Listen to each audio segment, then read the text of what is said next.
You really don't need to do that today since we're next to each other. Do what? Take the commercials off.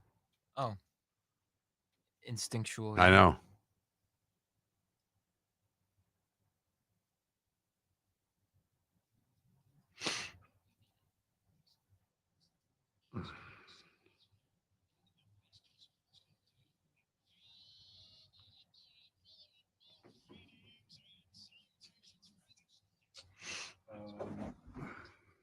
I know I'm one click away From what? to getting on it. From getting on what? Us. What's the click?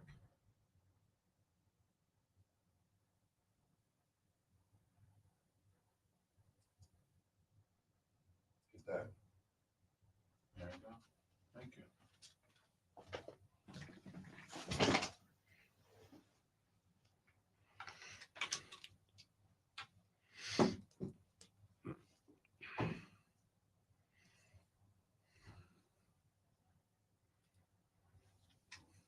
What time you got? Oh, good gracious. Here we go again. Don't tell him. 6 o'clock. Don't give him the wrong time by 3 minutes and see how he handles it.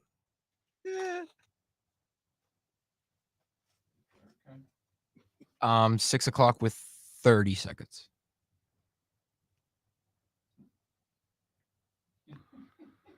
Sorry.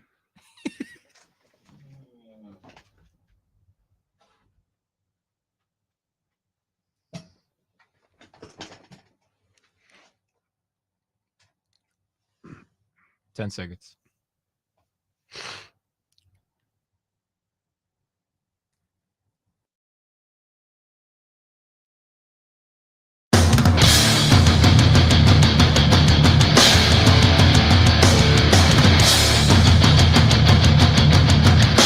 You are listening to Miller and Moulton, exclusively on the Florida Sports Network. And now, here's Mark Miller and David Moulton.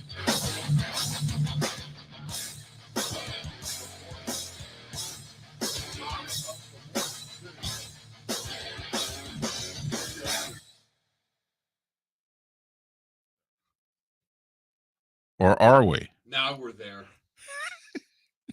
See what happens when I come in studio with you? I mess everything up. See, I turned on the mic that we usually put on for David remotely. I completely didn't realize that you were in the studio, even though I'm staring at you right now. I was going to say he spent the last 20 minutes talking to me. Unreal. We're talking about his life and what he's going to do from here. How the heck are you? We're Miller and Moulton. We have all the microphones working at the same time. Look at that. I'll tell you, we are some show. Florida Sports Network. When are you leaving? FloridaSportsNetwork.com. My goodness. I didn't realize I'd louse Felipe up by being here for his last two shows. You give him that kind of a present and he doesn't even reciprocate with turning your microphone on for you. He said one of the 5 funniest things I've ever heard this morning, and I mean ever. I said, hey, okay, send me your address. And what did he say? Which one? Which one? No, I said like my home address. Yeah, that's like my home address. I was not expecting that. And I said, is there any other? I mean, what? Your pen pal? I mean, maybe he only gives his work address out. Email address? P.O. box? Is there a different address you give to the IRS? I mean, you know what? Don't tell them.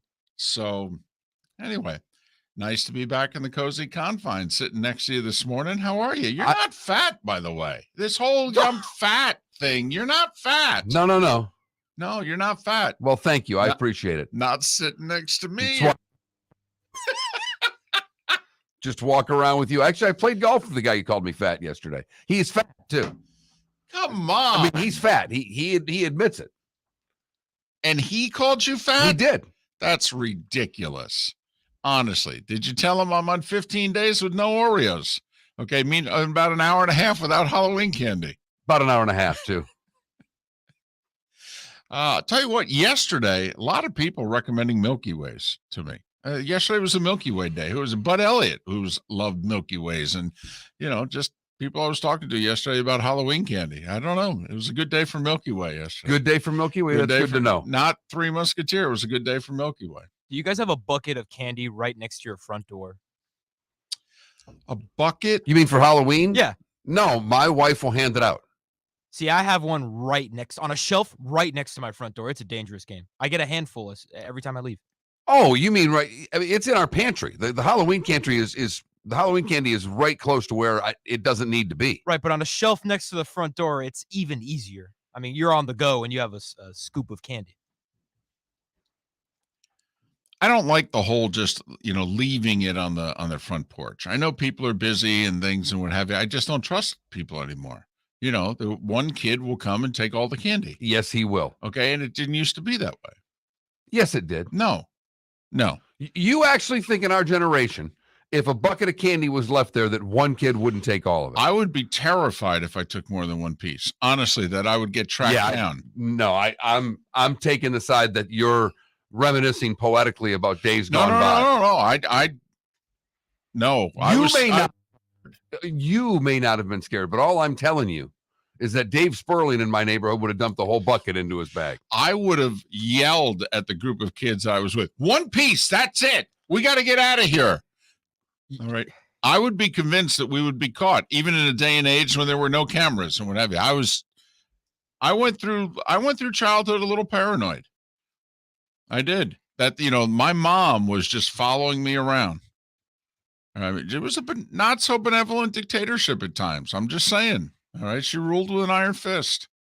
It is so hilarious in the era of Ring doorbell cameras now when you have the kid that does that and then proceeds to flick off the camera, knowing that he's committing a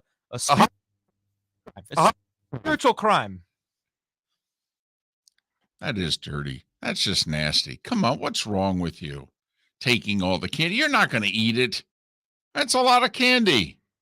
You're not going to eat it. Kids are lazy. Think about how many fewer houses you have to go to if you just empty one bucket. You get the right bucket with your mix of your Reese's, 100 grand, Milky Way, and Snickers. It's like, winner, chicken dinner. I'm done. So what are you giving away this year? The Reese's, Milky Way, Snickers bag from Costco. So basically, I couldn't say.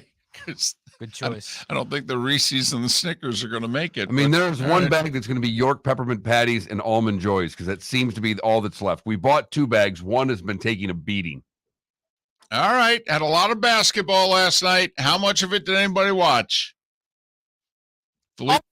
Felipe's got his LeBron Miami Heat t-shirt on. He said he watched all of it. He watched to the end of the Mavs Spurs Wembanyama game. Well, he had to watch to the end of Mavs Spurs to see Wembanyama play worth a damn because it was the fourth quarter that he finally played some good basketball and what went 4 or 5 in the fourth quarter. But before that, didn't do a whole hell of a lot. He was in foul trouble. Yeah. It kind of reminded me of Zion's debut, if you remember that. He emerged in the fourth quarter. Of course, none of you guys remember that. They don't remember it in New Orleans. No. First off, they haven't seen him since. Played last night? Yeah, for seemingly the first time in 3 years. So I think they're just going to restore his trade value and then, ditch him. If you were running that franchise, are you buying Zion? Are you all in that he's our franchise? That, the first few years? Because, Joel Embiid had a really rough first 3 play. He hardly played the first 3 years of his career. I mean, Zion could be Joel Embiid. Just got off to a rough start, the whole deal. But then, his body matures. He matures. He's still in his young, early 20s. Zion's not even mid-20s. He's 23. Yeah. So, Embiid's been around a long time. He's just turned 30, I believe. And he didn't play much before he was 23, 24. Yeah, I think Zion is going to be an injury-prone player, unfortunately. I can't trust that. Well, he's fat also. And so if you're running the Pelicans, you're just going to restore his value here, and you're unloading him. Yes. Okay. That's fair enough. I think that's a legitimate point to bring up. But I watched a little bit, I have to admit. Celtics-Knicks lured me in. It was entertaining. It's a good game. Yeah. For a season debut, it was a good game. Former Nick came back to haunt him. I'm used to that with my teams. I am.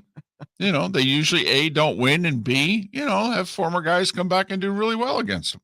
Did you catch New York chanting F Porzingis?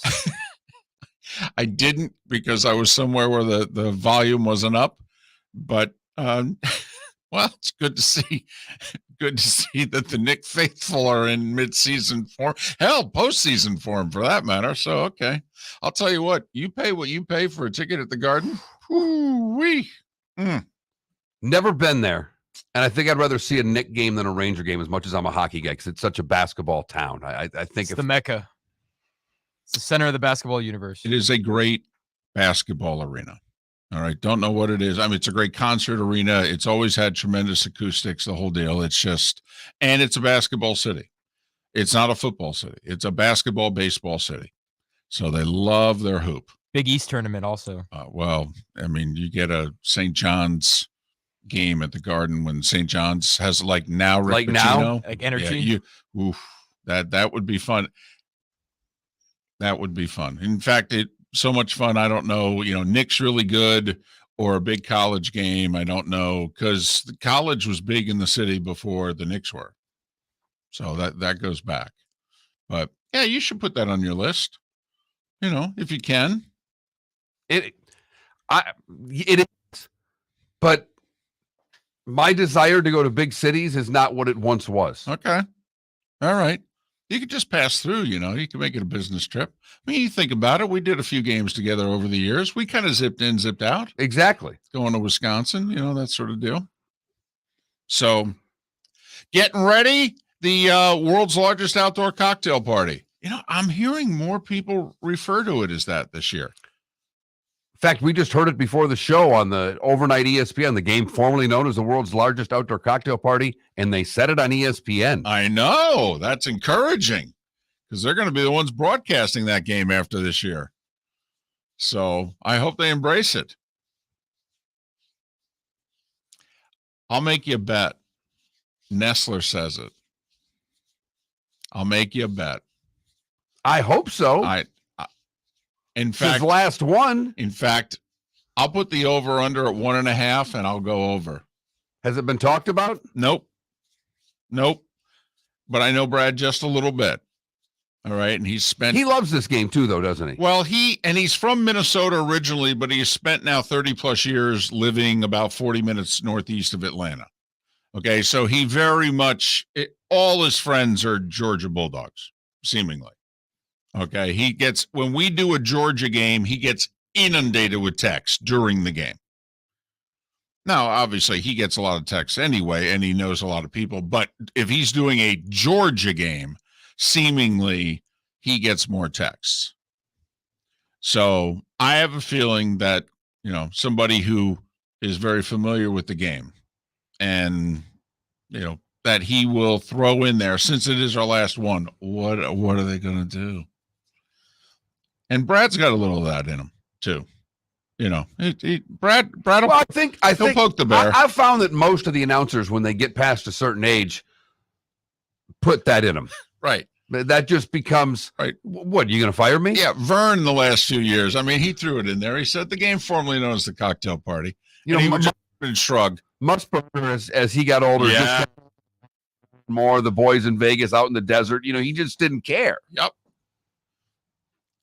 So I'll put the over under at 1.5.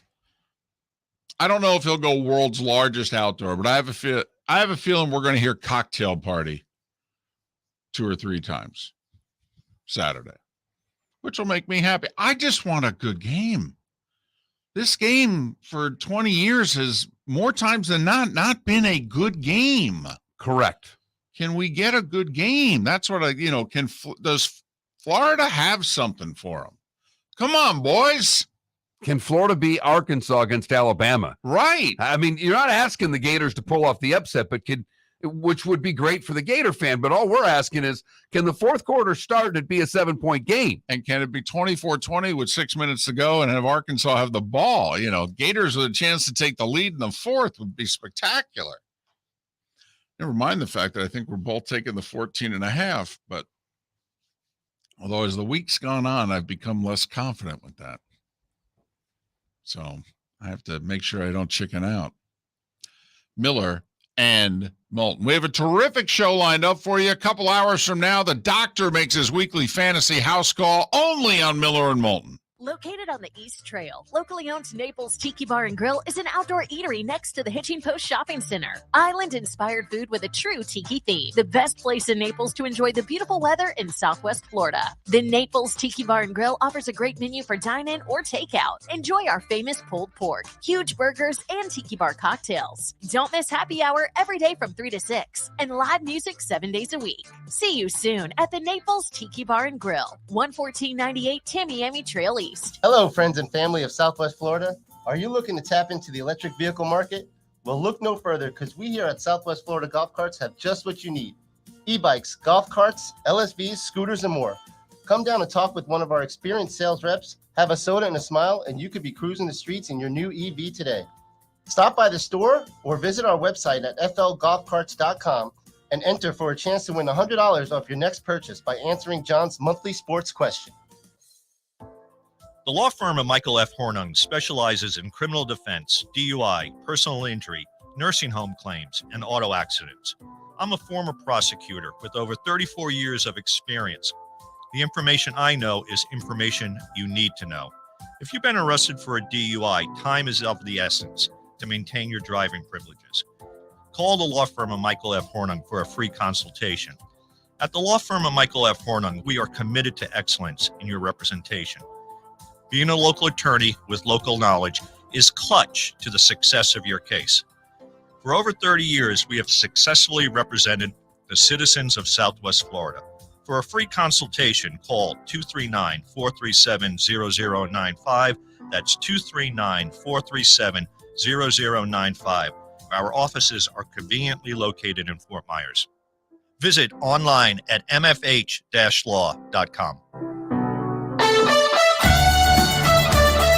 You are listening to Miller and Moulton on the Florida Sports Network.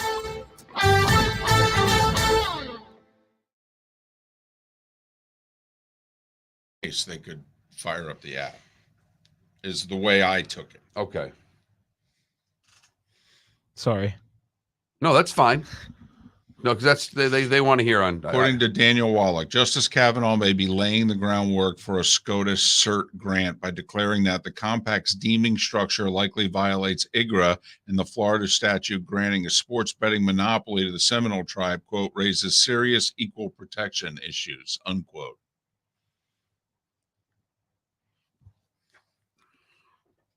Yeah. Yeah. I mean, we're just two guys sitting in a room.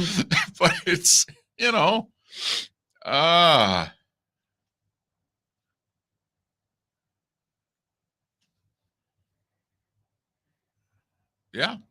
we just read that, KW. Yeah, totally.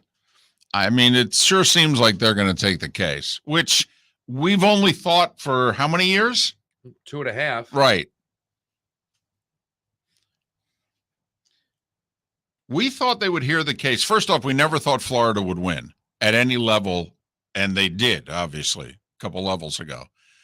But we thought that the Supreme Court would hear the case because now we've got rampant sports betting and that they would want to settle IGRA once and for all. Thanks, Arch. I forgot. So we're looking at each other. That's right. When we're in studio, we got to be Moulton and Miller.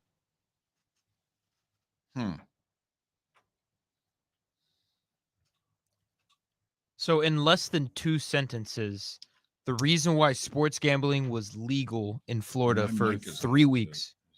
Is it supposed to be? Yeah, so Twitch. It's just in audition. So the people on Twitch can hear us. Gotcha. Without it, they wouldn't be able to hear us. So once again, in less than 3 sentences, the reason why sports gambling was legal in Florida for 3 weeks and then back to being illegal was the tribe? No, the governor. The governor. Governor basically passed a mandate that legalized gambling in Florida. Immediately after doing so, the dog track, the West Flagler Group, which is part of the dog track, sued the state and the tribe. And it took 4+ weeks before a federal court basically shut down the app. Because the Seminole tribe in the state of Florida lost for the first year and a half they were in court. Every step of the way they lost. And then 2 steps ago in federal court, out of nowhere, they won. And it shocked everybody. And so now the dog track and others are playing catch up. And Daniel Wallach said that the minute they lost, they likely would not be able to play catch up until the Supreme Court. I see. It's complicated. Yes, very it's very complicated. I told you less than 3 sentences and you couldn't do it. Well, I think we did, but then we explained the background to the 3 sentences. Yeah. But Which it's is necessary. hard. Yeah. It's hard.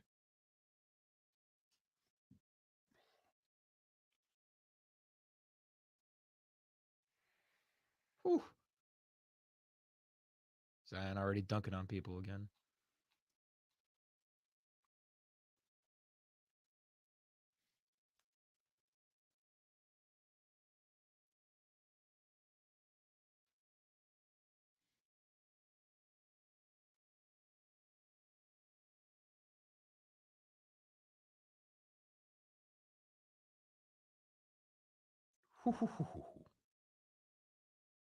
That was a block right there. Jaren Jackson, yeah.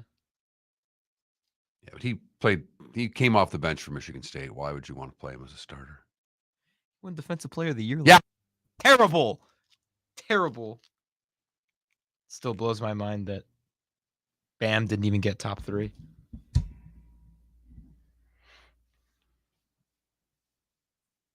He wasn't even a starter at Michigan State? He only played 1 year there. Oh, yeah, I guess. Yeah.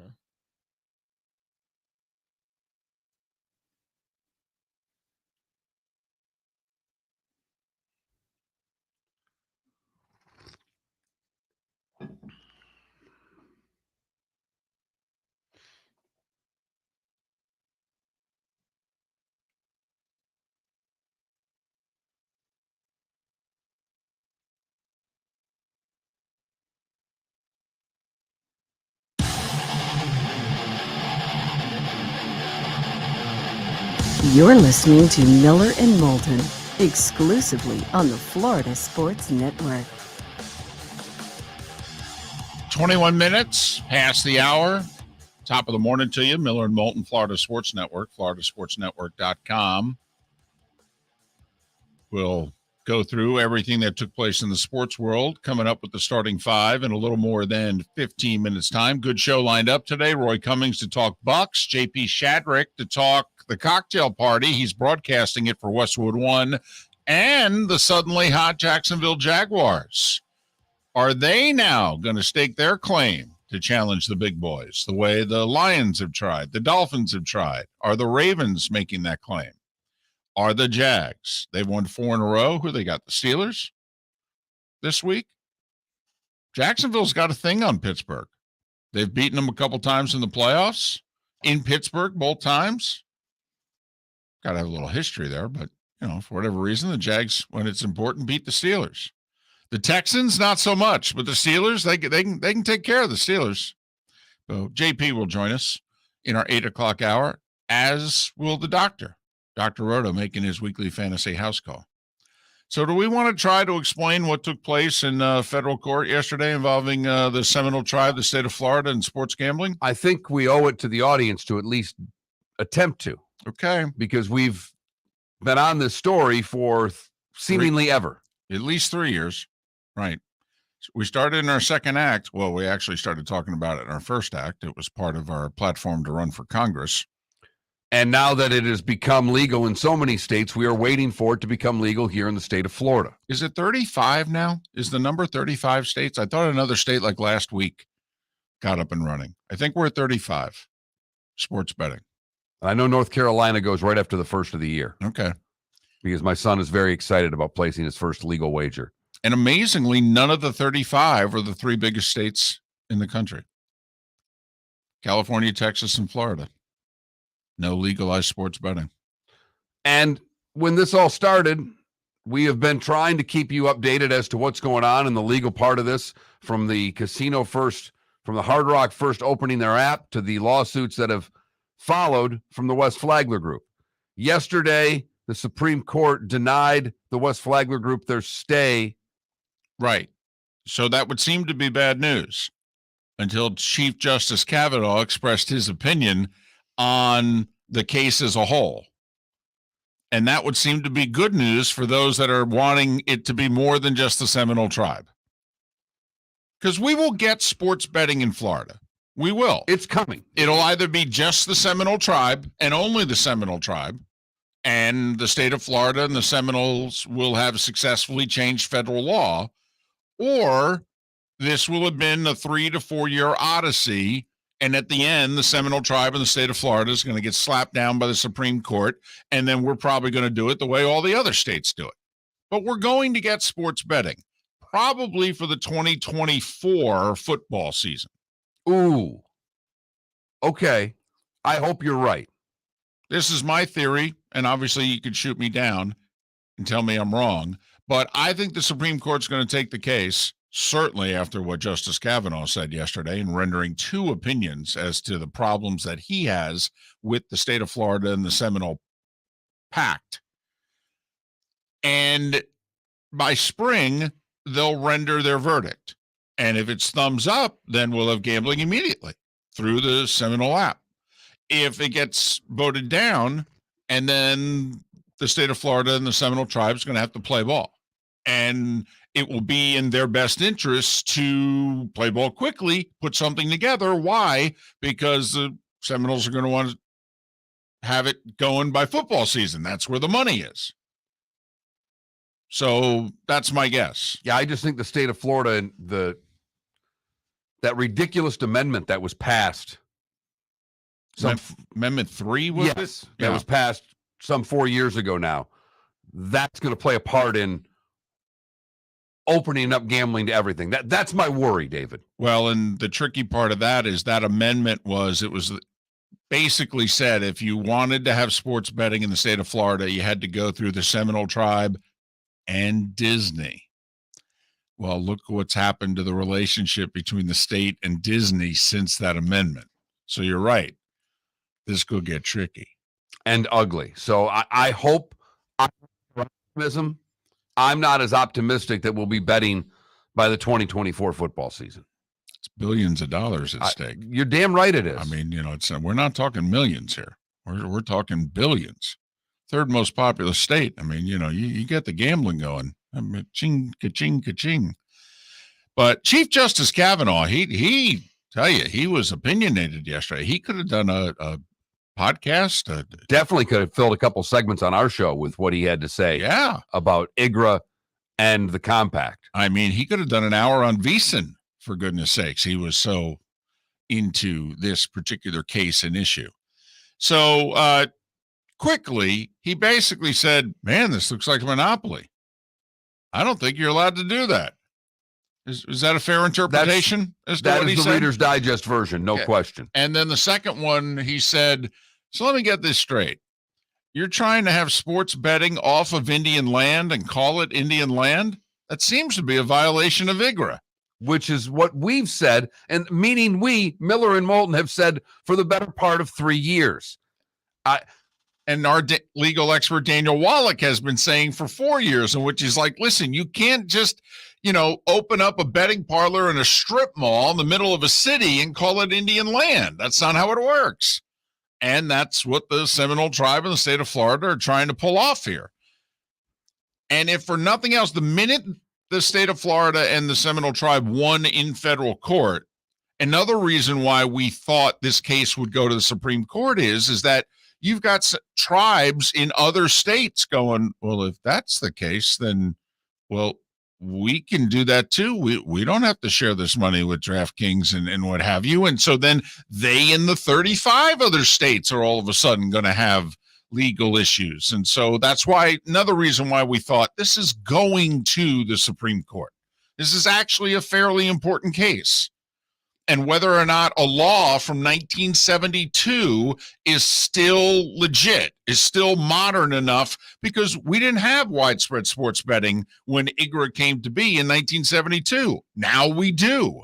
So does it need to be modified or no? It's the law of the land. And quite frankly, the way people bet now is very different than the way they once did. Even even legally, you had to go into the casino and make a bet. Now we all bet on our phones. So this is a very difficult case to dive into, and it will be fascinating how this comes out. And ultimately, whenever we can bet in the state of Florida.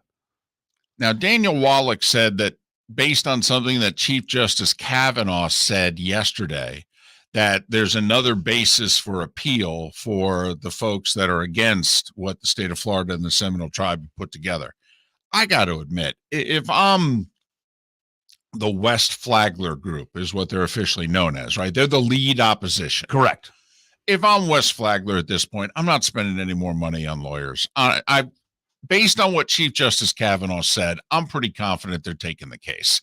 I'm dropping all the other appeals. I'm like, can you guys just settle this once and for all? Please, please. Can we stop wasting time? Yeah, well, where you're at, they won't be there. They'll file another appeal. They may dump the appeals when the Supreme Court decides that they're going to hear the case.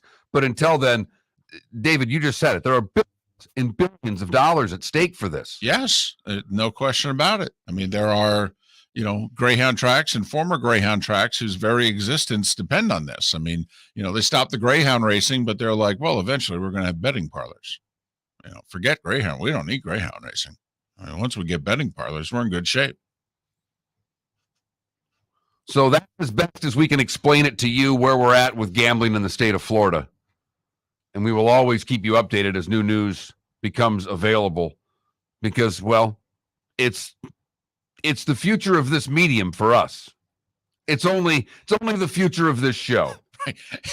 It's kind of important to the two of us. Right.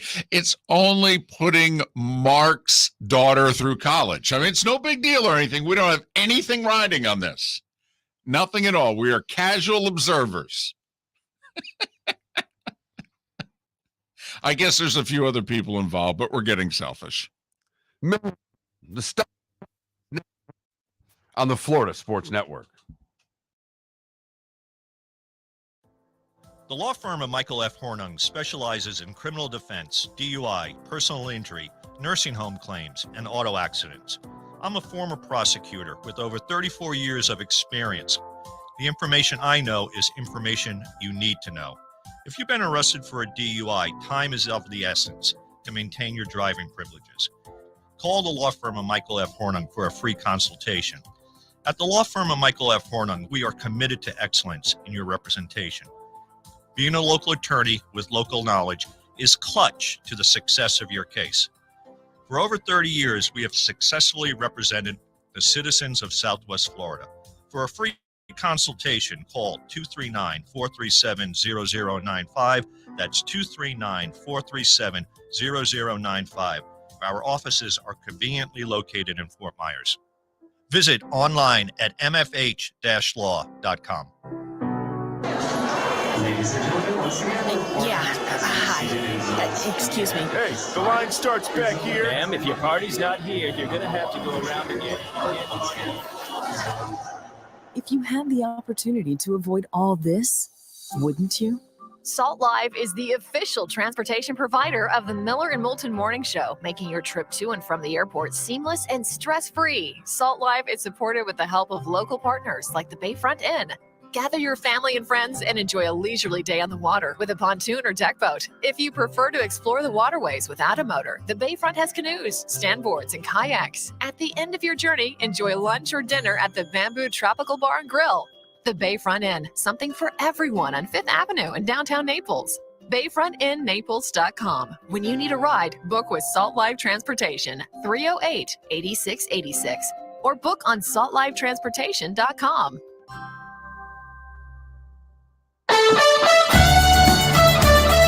You were listening to Miller and Moulton on the Florida Sports Network.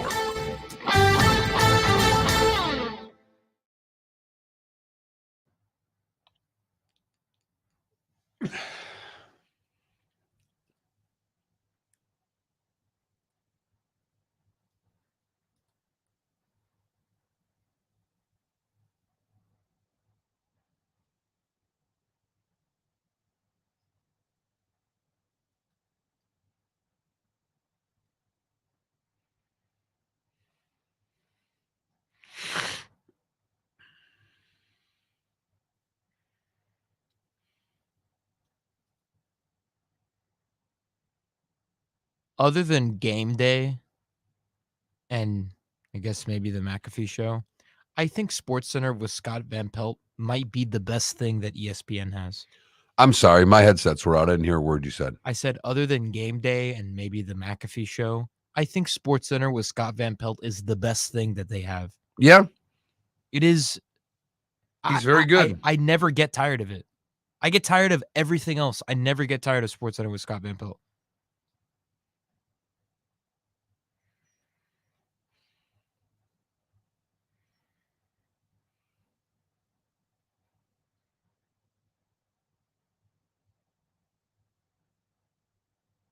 Jeez. 902 receiving yards through 7 games for Tyreek Hill.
I don't know if you saw it, but SportsCenter put up a graphic that Porzingis' 30 points was the most for a Celtic debut in franchise history, passing Dominique Wilkins in 1994. The fact that he was a Celtic is criminal.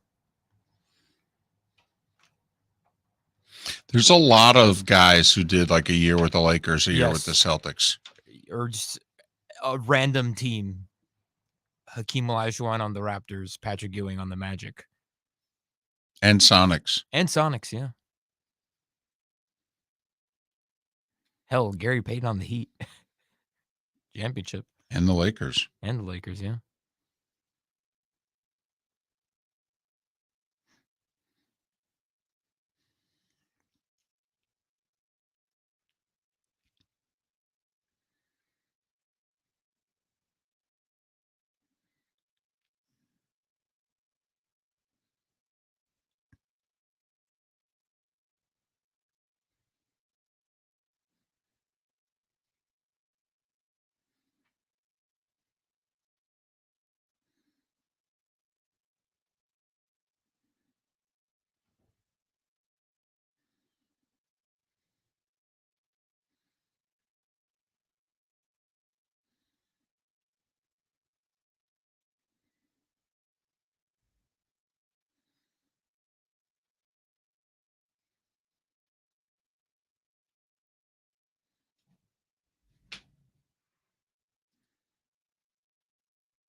You're listening to Miller and Moulton, only on the Florida Sports Network. 22 minutes before the hour on this Thursday. Miller and Moulton, the Florida Sports Network, floridasportsnetwork.com. Roy Cummings, 1 hour from now to talk about the Tampa Bay Bucs. And it's game night, baby, for the Bucs. Part of the starting lineup, which is now.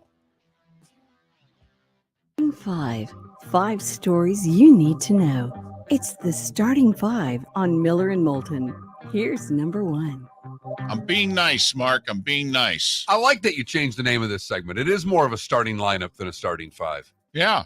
He said starting line, but I was like, wait, am I supposed to go? I've got your back for that one. I mean, you didn't turn his mic on a couple segments ago. We're a work in progress here. It's the first hour of the show. Right. Felipe's 2-year anniversary today, and he's leaving tomorrow. We gave him a 2-year contract. He's going to do 2 years in a day. The Heat held off the Pistons to win their season opener, almost blowing a 19-point lead.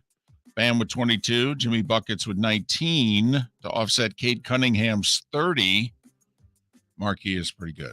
I know they're lousy. Don't know when they're going to be good again for you. But Cade Cunningham's pretty good. He is. They'll be 30, 35 win team this year. Oh, please. They might not win 30. Really? They're bad. All right. My hope for the Pistons this year is their last year's Orlando Magic. Remember the Magic were awful for the first 30 games of the season and then played like 500 ball the final 50. That's my hope for the Pistons. They'll beat some good teams. 103, 102 Heat. Magic, meanwhile, I'm with Felipe. We did our NBA preview yesterday, rapid fire questions at Felipe, the NBA geek on the show. And he says Orlando will make the play-in. I agree with him. All right. They won every quarter last night against the Houston Rockets. Cole Anthony led 6 Magic in double figures with 20. They beat the Rockets by 30, 116-86.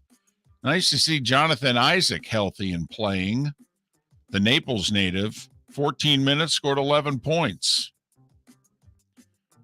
Celtics beat the Knicks 108-104. Porzingis with 30, including a late 3 with a minute and a half to go to break a tie. Cavs beat the Nets 114-113. Ben Simmons played 23 minutes, Mark. 4 points, 10 rebounds, 9 assists. 4 points. Right. Well, it's not his thing. That's a Ben Simmons stat line. That is right there. And I will 4 say points. He played really good defense on Donovan Mitchell, though. That's his thing. He can do everything except score. And he can score. He just has a mental block of it. Okay. Yeah, I know. Hey, what are you going to do? You trade for him. You're paying him $30 million a year. I mean, 4 points. 4 points, 10 rebounds, 9 assists. 4 points.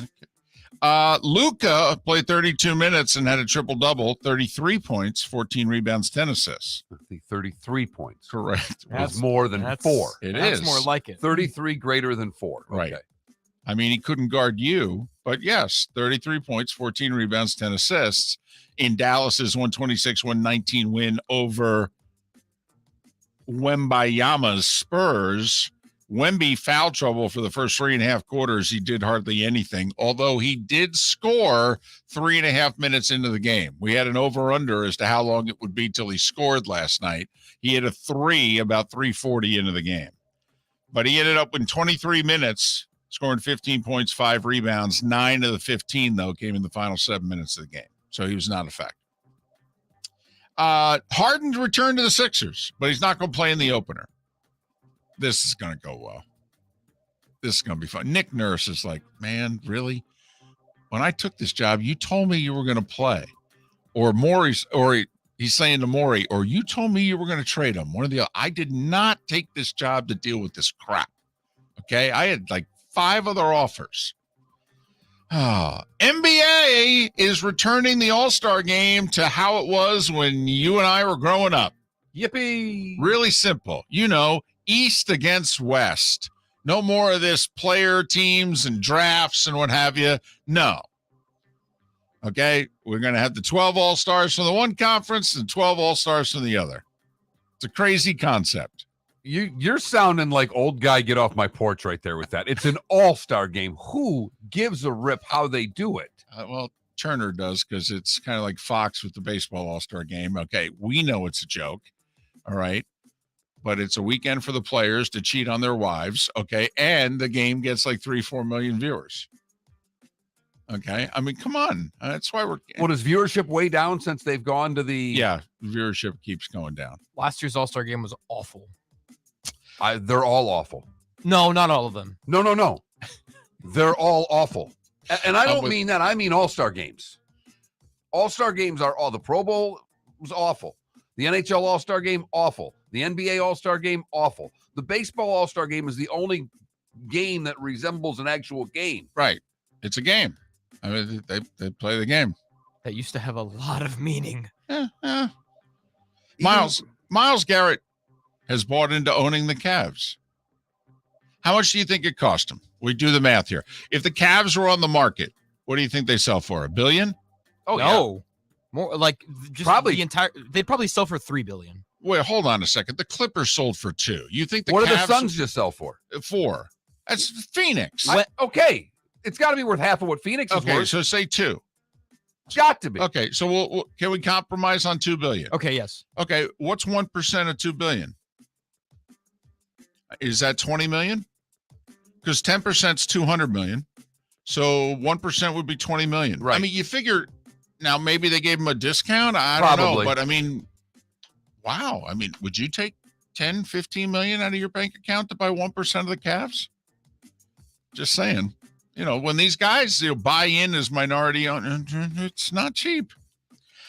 Dwight Howard, by the way, denies the sexual assault allegations made against him. By the way, they've been made by a guy from an incident 2 years ago. And Howard, through his attorney, said that, no, it was consensual. I think Dwight Howard just came out and said he's gay. Or at least he just came out and said he's bi. If you're interested. Ovechkin with an empty netter in the only NHL game last night, a wild one. Caps led 3-0, trailed 4-3, beat the Devils 6-4. Ovi's empty netter is second of the year, number 824 of his career. He's 70 behind Gretzky. What's he doing on the ice in the final part of a game? Well, to score. I mean, yeah, that's why. I mean, it's power plays and empty nets. but we're putting him out with the extra attacker on because he's so good defensively at this point in his career. Right. He's a pylon. Wow. Exactly. Listen, the whole organization, they are going to sacrifice at least 2 years To get him this record. to get him Gretzky's record. The Lightning are in action tonight. They host San Jose. The still winless San Jose Sharks. The Lightning are plus or minus 310 in a hockey game, minus 310. Have to bet $310 on the Lightning to win 100. NFL news, Brock Purdy in concussion protocol. Yeah. And there has not been a single player yet this year who's been placed in concussion protocol who has played the following Sunday.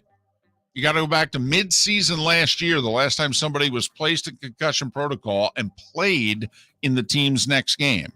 So we could see Sam Darnold Sunday for the Niners, who have lost 2 in a row against the Bengals. Tyreek Hill missed practice yesterday. First practice he's missed all year. He's got a hip injury. If he doesn't practice today, then you get concerned, Doll fan. Deshaun Watson already ruled out for Sunday against Seattle. PJ Walker for the Browns. And Frank Clark re-signs with Seattle in a bit of a surprise. 30-year-old defensive end played the first 4 years of his career with the Seahawks. Thursday night football tonight. Bills 9-point favorites against the Bucs with an over-under of 43.5. So you do the math. They're basically talking right around 27-17, give or take a point. That sound about right to you? Can the Bucs score 17? I mean, they've had troubles lately. Tampa Bay, 2-game losing streak. They're 3-3. Bills have lost 2 of 3. They're 4-3. Here's the game within the game, Mark. Bucs run the ball for only 78 yards a game, but the Bills allow nearly 130 a game rushing, which is not good. So is this the team and the night that Tampa Bay can actually get a little bit of a ground game going? Dawson Knox is out, the tight end for Buffalo, so that could affect their 2 tight end set. Baseball news, Dusty Baker says he's retiring. The 74-year-old future Hall of Famer. By the way, he has to wait 3 years. Yeah, I hate that. Why can't they just vote him in now? First off, him and Bochy should be in now. I know they're both active until, Dusty just retired, but come on, man, they're Hall of Famers.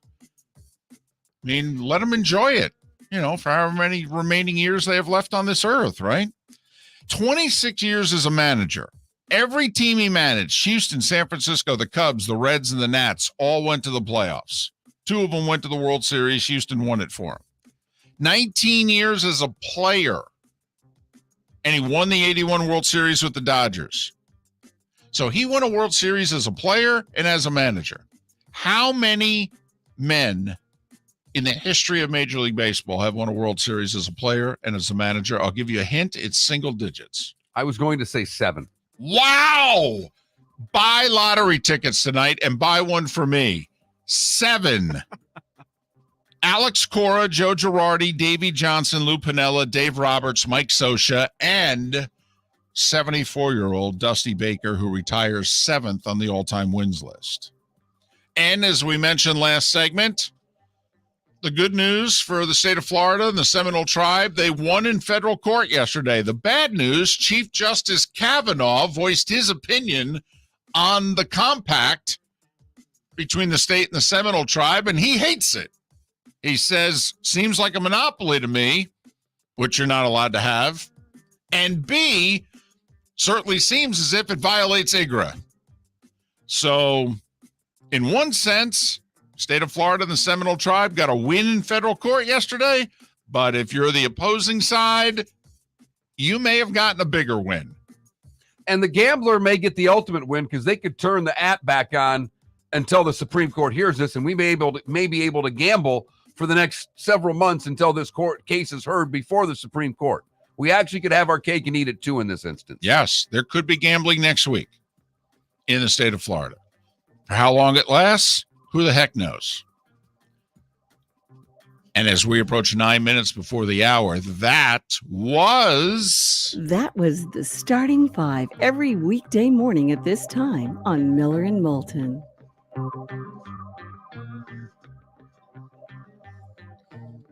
So there you go. Thursday night football tonight. World Series doesn't start till tomorrow. I know there's a lot of interest in that. Kurt Schilling threw something out there yesterday in which he goes, if it's a great World Series and nobody watches, did it actually happen? 43% of you said you're going to watch a little bit of the World Series. A little bit? Wee bit? 24%, 25% actually, we'll round up on both because they tied, are either watching not a pitch or a lot of it. All right. So I'm in 25%. I'm watching a lot of it. I am. I know. This is it, baby. I don't have baseball for 5 months after this.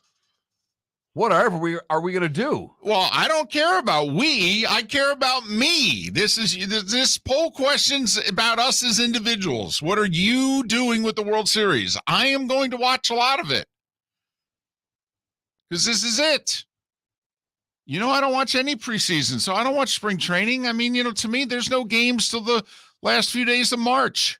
That's 5 months from now. What do you want me to do? Spend time with my wife and family? I mean, come on. No, I understand. It's the World Series. Yes. I have to keep trying to sell it that way. It's the World Series. It is. Texas and Arizona. It's got kind of a Big 12, Big 8, for old Southwest Conference. This is the college football playoff when all of the Big 10 teams and all of the SEC teams get knocked out of it. Right. And we don't even get a Clemson or a Florida State. This is North Carolina against Washington for the national championship, and everybody's complaining. Suck it up, Buttercup. What did you say yesterday? TCU, Minnesota? Yes. Hey. And then those that are complaining because they're 2 wild card teams, a 4 seed and a 6 seed. Listen, we're going to have 4 Big 10 and 4 SEC teams make this 12-team playoff at least. So are you going to be upset when a third-place team from each conference meets for the national championship? Because it could easily happen. It could. Oh, no, and it probably will. So are you going to be okay when it's Texas A&M against, well, and who knows who's going to be in what conferences? Texas A&M, who's their coach going to be? Deion Sanders and Texas A&M against Florida State for the national title. You know, they'll be in the Big 10. I know it's not going to happen, but man, do I want it to. That'd make that Florida State game even better. Or when Dion replaces Napier in Gainesville. Hello. Oh, boy. Now you're just talking dirty. Miller and Moulton. Conspiracy theory run amok on the Florida Sports Network. Hello, friends and family of Southwest Florida. Are you looking to tap into the electric vehicle market? Well, look no further, because we here at Southwest Florida Golf Carts have just what you need. E-bikes, golf carts, LSVs, scooters, and more. Come down and talk with one of our experienced sales reps, have a soda and a smile, and you could be cruising the streets in your new EV today. Stop by the store or visit our website at flgolfcarts.com and enter for a chance to win $100 off your next purchase by answering John's monthly sports question.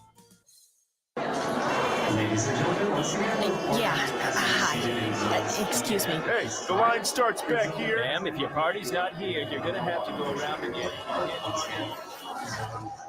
If you had the opportunity to avoid all this, wouldn't you? Salt Live is the official transportation provider of the Miller and Moulton Morning Show, making your trip to and from the airport seamless and stress-free. Salt Live is supported with the help of local partners like the Bayfront Inn. Gather your family and friends and enjoy a leisurely day on the water with a pontoon or deck boat. If you prefer to explore the waterways without a motor, the Bayfront has canoes, standboards, and kayaks. At the end of your journey, enjoy lunch or dinner at the Bamboo Tropical Bar and Grill. The Bayfront Inn, something for everyone on 5th Avenue in downtown Naples. BayfrontInNaples.com. When you need a ride, book with Salt Live Transportation, 308-8686, or book on saltlivetransportation.com. Visit Jason and Todd at the Diamond District. 20 years ago, Jason and I had the idea for a jewelry store like no other, with a vast selection of certified diamonds priced 8 to 12% over cost. A team of individuals who are educated, driven, and believe in cultivating relationships. Today, we have become one of the largest independent jewelry stores in the country. Todd and I love what we do and are in the store nearly every day, along with our GIA gemologists, master jewelers, custom designers, and non-commissioned diamond consultants, all of which we consider family. As direct diamond importers, we travel the world, forging relationships and sourcing diamonds. What we love most about our business is that we can call Southwest Florida our home. If selection, value, and comfort are important to you, give the Diamond District an opportunity. You won't find a better diamond buying experience. Todd and I look forward to shaking your hand and welcoming you to our Diamond District family. At the Diamond District. Located on the East Trail, locally owned Naples Tiki Bar and Grill is an outdoor eatery next to the Hitching Post Shopping Center. Island-inspired food with a true tiki theme. The best place in Naples to enjoy the beautiful weather in Southwest Florida. The Naples Tiki Bar and Grill offers a great menu for dine-in or takeout. Enjoy our famous pulled pork, huge burgers, and tiki bar cocktails. Don't miss happy hour every day from 3 to 6 and live music 7 days a week. See you soon at the Naples Tiki Bar and Grill, 11498 Tamiami Trail East. You were listening to Miller and Moulton on the Florida Sports Network.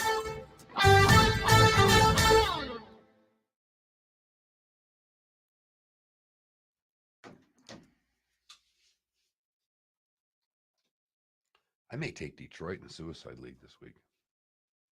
Oh, I like it. I like it. I like it a lot. They got to be, what, 8-point favorites? What's the number? 8.5. Are they? I could take the Chargers over the Bears.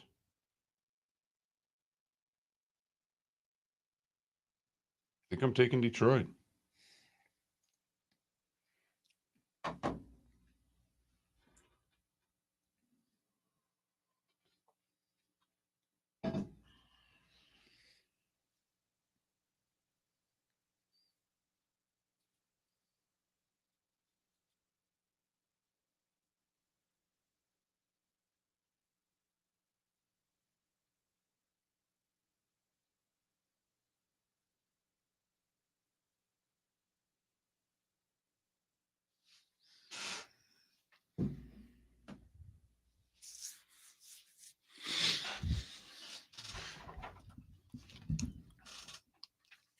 Ambien in the Twitch chat wants to know your guys' favorite candy bars.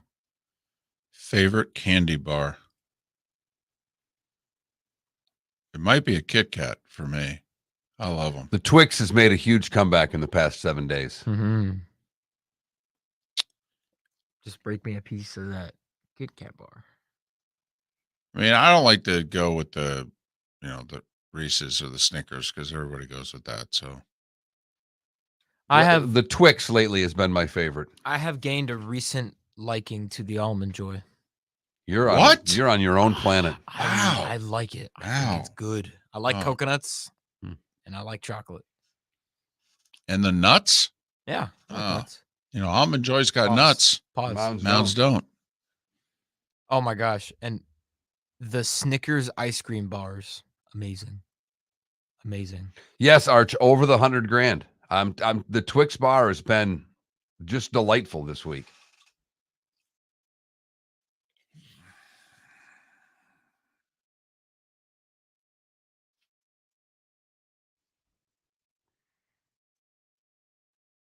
And I forget who said it earlier, but obviously if the Bills lose tonight, we can jump off that train. They have not played well lately. They're lucky to be 1-2 in their last 3. Let me ask you one was the something. Giants. Mm-hmm. Bills lose tonight. Do the Dolphins win the division? Yeah. Yes. Fire the cannons, baby. Listen, if you're Miami, just win this Sunday. I don't care about covering or anything else. It's a division game at home, and Buffalo just lost to them. The Jets lost to them. Beat them. Sweep them. It's my favorite part about the YouTube TV right there. They just don't run the promos.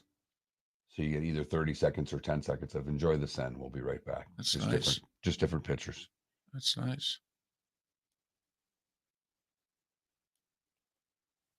Stanford Steve, why don't you give us some bets? You're doing really well with that. You know what I feel badly about? He's got like 3 other platforms. He's killing it on all of them. Okay, he does a podcast with Reese Davis. His picks are tremendous. Okay, something else that he does is like he was 12-4 in like a 3-week stretch.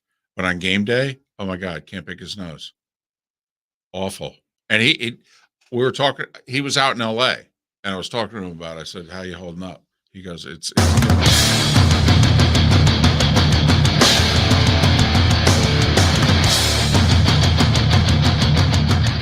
You are listening to Miller and Moulton, exclusively on the Florida Sports Network. And now, here's Mark Miller and David Moulton. Hour number 2 of Miller and Moulton.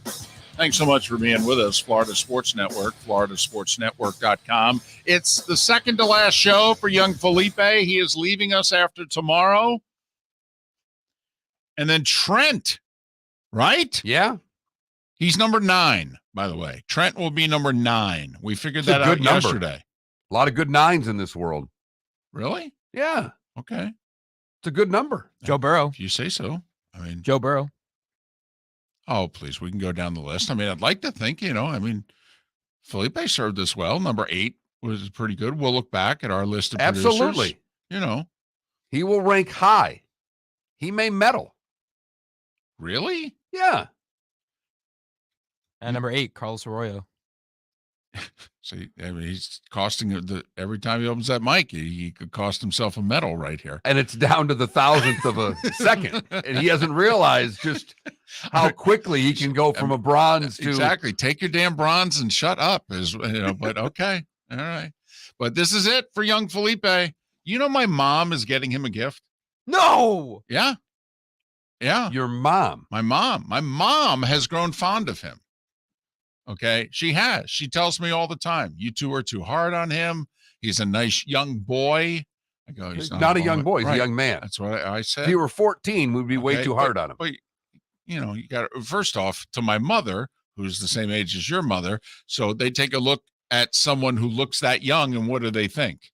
They think he's 14. Well, yeah. Okay, right. They treat him like a grandkid, not like a son. Yes. And then the sons get the right, shoes and the hits. Right. And right. He gets, the just pinch on the cheek. And right. He's so cute. Yeah, there's so much potential there. Right.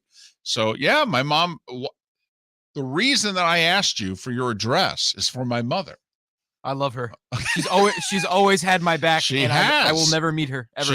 She has. Okay. You have no idea. You have no idea. So he made it 2 years. All right. Let's be honest. We both had the under. Oh, hell yes. Okay. Here's the irony. I'll full disclosure, Felipe. Okay. I have probably been nicer to you on the air and off the air than Mark. Okay. In large part because the last year I have not been in person. Okay. So it's tough to be, you could just mute me if I'm being a Yahoo while sitting in my condo in Jacksonville. I have that power. Exactly. Okay. And plus, if there's any issue, Mark has to deal with you. He has to play sergeant. All right. So Mark's had to play the heavy for the majority of this relationship. Right. So I've come off as the nicer guy. Okay. He's the reason you're still here now. You're damn right. Okay. Okay. Because 11 months ago, I went to him and said, we're done. No. We're done. Produce the show yourself. I don't care. Okay. You had a 3-week stretch. You fell asleep a couple times. You were a mess. Okay. And I said, that's it. No. Done. And Mark Miller said to me, and I said to him, he's done. We're firing him. And Mark said, quote, we can't. I go, no, actually we can. And Mark goes, nope, it's not fair. Fair? Okay. And this Mark, and trust me, he was just as frustrated with you as I was. And Mark said, we've never given him a warning. He has no idea we're this frustrated with him. I go, oh, yes, he does. All right. I felt it. Okay. But Mark said, we officially have not given him a warning. I at least need to sit and talk with him and say, listen, you got to get it together here. And I said, are you serious? And Mark said, absolutely. And on something like this, it's got to be a 2-0 vote. With a segment, Mark can override me, I can override him, but something like this, that vote's got to be 2-0. We don't have a lot of rules in this Miller and Moulton thing, but we understand, okay, if it's hiring or firing a producer, the vote's got to be 2-0. It sounds a lot like a marriage. Okay, yeah, at best, it could be like 1-0 and an abstention. Okay, but it's really got to be 2-0. And Mark looked right at me and said, we can't fire him. It's not fair. I'll talk to him. And I was so frustrated with Mark. I'm like, it's on you, dude. All right, I'm out. That was the moment in which when you made mistakes, David would just laugh and I'd be pulling my hair out. Yeah. Because he's like, don't care anymore. It's on you. Yeah, he's your guy. Right. And you know how fond of you, Felipe, I am. I like you a lot. Okay, I'm desperately trying to help you in life and your career and what have you. But at that moment, you're right. From that point on, I've just laughed, taken my headsets off. I look at Mark like, if he's yours, go for it. Okay, so, now he presses the wrong button or what have you. What do I do? Laugh. I just laugh. I go, how's that warning going? How'd that talk go? Yep. Thank you? Okay, yeah. They don't know what else to say. So the kinder, gentler guy turned out to be Mark. Okay. That's never been said before. Yes, it has. All right. But so, it's just something to keep in mind also, as you go forward. Because I am nicer to you, I think. I come off nicer on the air to you than Mark. Okay. But trust me, the reason you're here is Mark.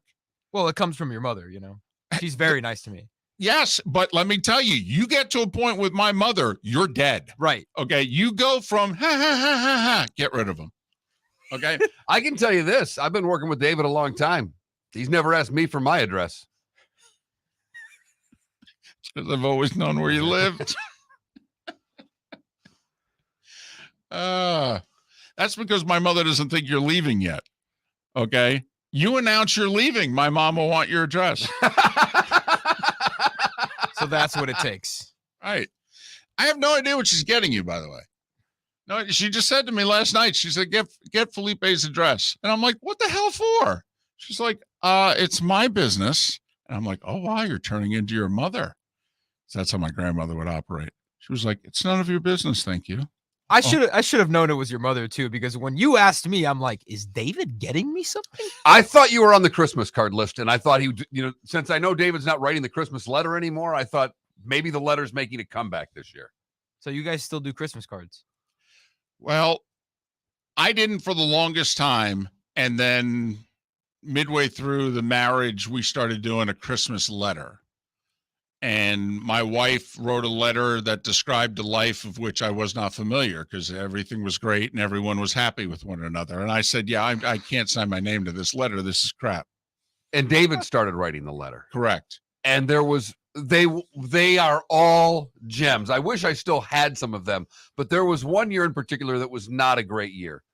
And David wrote the most truthful, honest, sarcastic, dark. It was a dark comedy. And so much so that literally I read it and came into work the next day and said, "Are you okay?" I had friends calling me from around the country. Everything okay? I'm like, yeah, what's up? They're like, well, we got your letter. I'm like, yeah, what'd you think? We're concerned. Brutal honesty. Oh, yeah. This Christmas. Oh, well, I mean, I'm sorry. Your wife's one of those too. She's the nicest person in the world. I'm married to a minister's daughter. You don't know how lucky we are. Shut up. We're not that lucky. I got $17 to my name. Okay, I'm working 3 jobs. No, we're not that lucky. No, we really are. There's all this suffering. Shut up. You are so heartless. So, yeah, I mean, like if your wife wrote the Christmas letter, what would it be? Oh, my kumbaya. The only reason it wouldn't is that one of her friends writes one, and it's always so rosy that the two of us read it and go, exactly. Thank you. What the hell is this? Good.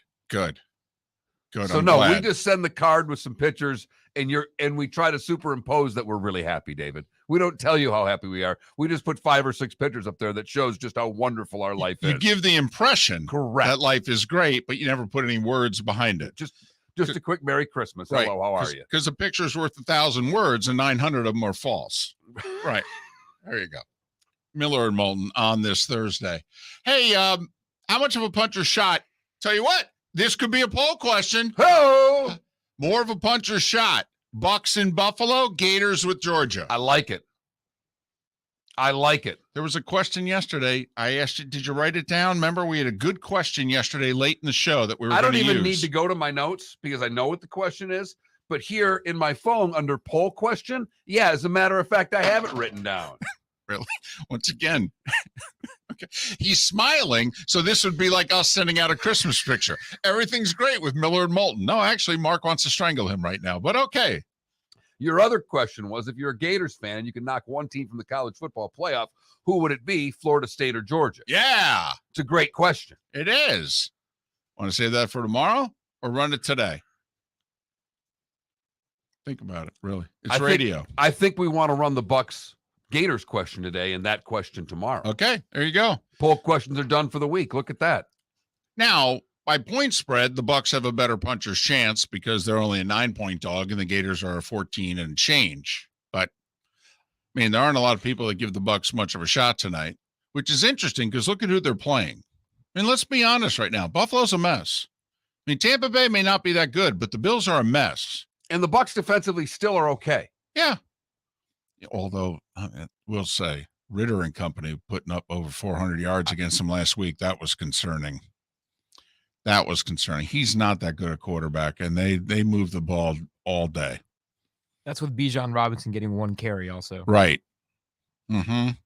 Yeah, but you know what the Atlanta Falcons discovered? If you throw the ball to, wait for it, Kyle Pitts, good things happen. You mean their 5th overall pick? He's good. He's tough to cover. And, in fact, he's so big and athletic that even if you cover him, wait for it, he can still catch it. Just saying. But there are problems in Buffalo. There are. They're not the same right now. Something's amiss. And the question is, are they broken? Or is this just a stretch that good teams go through sometimes during the season? You know, like the Niners have just lost 2 in a row. Bills have lost 2 of 3. Bad teams, too. Bad teams. And as we pointed out, the one win was a game against the Giants that they very well could have lost. They did not play very well in that game also. Think about it. The Bills against 2 bad teams the last 2 weeks, it's come down to the 1-yard line late in both games. They stopped one, didn't stop one. But it looks like Buffalo's going to be a team now that's going to have to score a bunch of points if they're going to win because that defense Well, no Milano, no Edwards at corner, and they ain't coming back. Right. So unless they are active in the trade market, Halloween, 4:00 is the deadline. So how much of a shot do you give the Bucs against the Bills tonight versus how much of a shot do you give the Gators against the Dogs? That'll be our poll question. Miller and Moulton, Florida Sports Network. Located on the East Trail, locally owned Naples Tiki Bar and Grill is an outdoor eatery next to the Hitching Post Shopping Center. Island-inspired food with a true tiki theme. The best place in Naples to enjoy the beautiful weather in Southwest Florida. The Naples Tiki Bar and Grill offers a great menu for dine-in or takeout. Enjoy our famous pulled pork, huge burgers, and tiki bar cocktails. Don't miss happy hour every day from 3 to 6 and live music 7 days a week. See you soon at the Naples Tiki Bar and Grill, 11498 Tamiami Trail East. Visit Jason and Todd at the Diamond District. When choosing something of high value and personal significance, such as a diamond, you want to shop with the best, and the mall is not the place to be. Here are my friends, Jason and Todd with the Diamond District. Take a stroll in the mall, hop into a few jewelry stores, and you'll soon discover you're in the wrong place. Rings begin to look all alike. You're not finding GIA certified diamonds. You quickly realize you know more than a salesperson helping you, and all the same financing gets pushed on you. Visit Jason and me, and you'll find America's top bridal designers dealing exclusively with the Diamond District. You'll find the largest selection of GIA certified diamonds, all priced 8 to 10% over cost. You'll find educated sales consultants who have many years' experience and are not paid commissions. And you'll find Todd and me in the store nearly every day, wanting to shake your hand and welcome you to our Diamond District family. Visit Jason and Todd at the Diamond District. The law firm of Michael F. Hornung has successfully represented the citizens of Southwest Florida for over 30 years. As a former prosecutor, the information I know is information you need to know. If you've been arrested for a DUI, a criminal matter, or involved in an auto accident, call the law firm of Michael F. Hornung. I'm a local attorney with local knowledge to assist you through the process. For a free consultation, call 239-437-0095. That's 239-437-0095. Offices in Florida. You are listening to Miller and Moulton on the Florida Sports Network.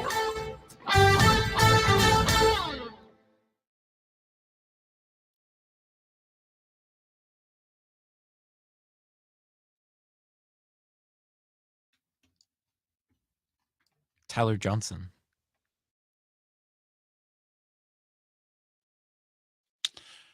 DC, there's no much thing as too big of a diva wide receiver.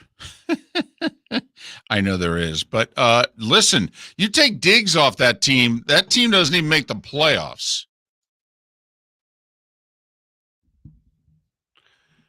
Kenneth Felipe has 2 jobs. He is just keeping the other one. He's staying in town and continuing to work for Hearst Broadcasting. He is an editor in the newsroom for ABC 7 and NBC 2 here locally.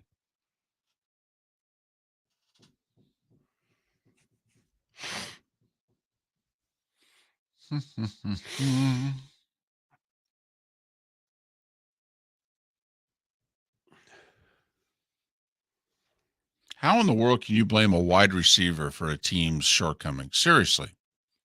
Do you know how dependent a wide receiver is on others?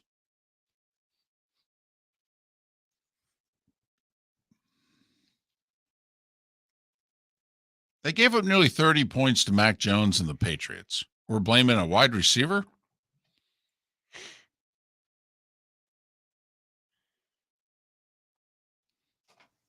It is weird calling it Hearst. So I played yesterday, and it was really slow. I mean, slow. It was going to be 4:15, 4:20, and that's just unacceptable. Right. And we were botching up the back nine. It's a team game. 15 comes right back to where the clubhouse is, and then 16, 17, 18. We're on 13, and Gino's like, here's my idea. When we get to 15, we go right to the clubhouse. And everybody's like, yeah, I'm in. Everybody's coming in. Groups are coming in going, weren't you behind us? Yeah, matter of fact, we were. We no-carded the back. Yep. Just wasn't worth it. Besides, you guys are too slow. Yeah, we're doing a show tomorrow. It's a football Friday.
By the way, somebody mentioned something in the Twitch chat room about when I got kidney cancer. That was 2020. It's during the pandemic.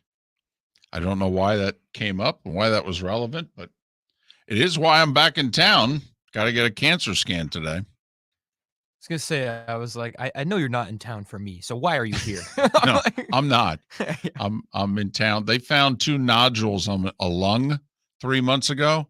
Apparently that's not that uncommon, and also apparently it's very simple. If they grow, it's cancer. If they don't grow, then they're just nodules that form.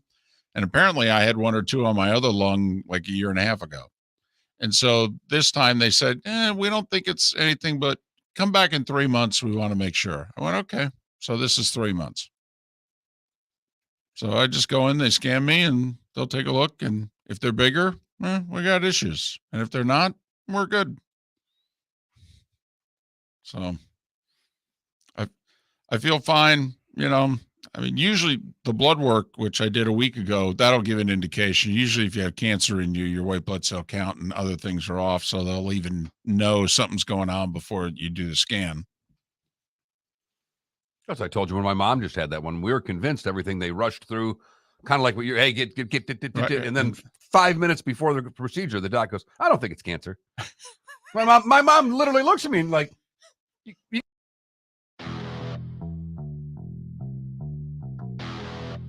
You're listening to Miller and Moulton, only on the Florida Sports Network. And now, here's Mark Miller and David Moulton. 21 minutes past the hour. Roy Cummings will join us in a little more than 15 minutes time. Another solid guest lineup on this Thursday edition of Miller and Moulton, the Florida Sports Network, floridasportsnetwork.com. Roy Cummings to talk Bucs. JP Shadrick at the top of the hour. He's broadcasting the cocktail party, so we'll talk Florida, Georgia.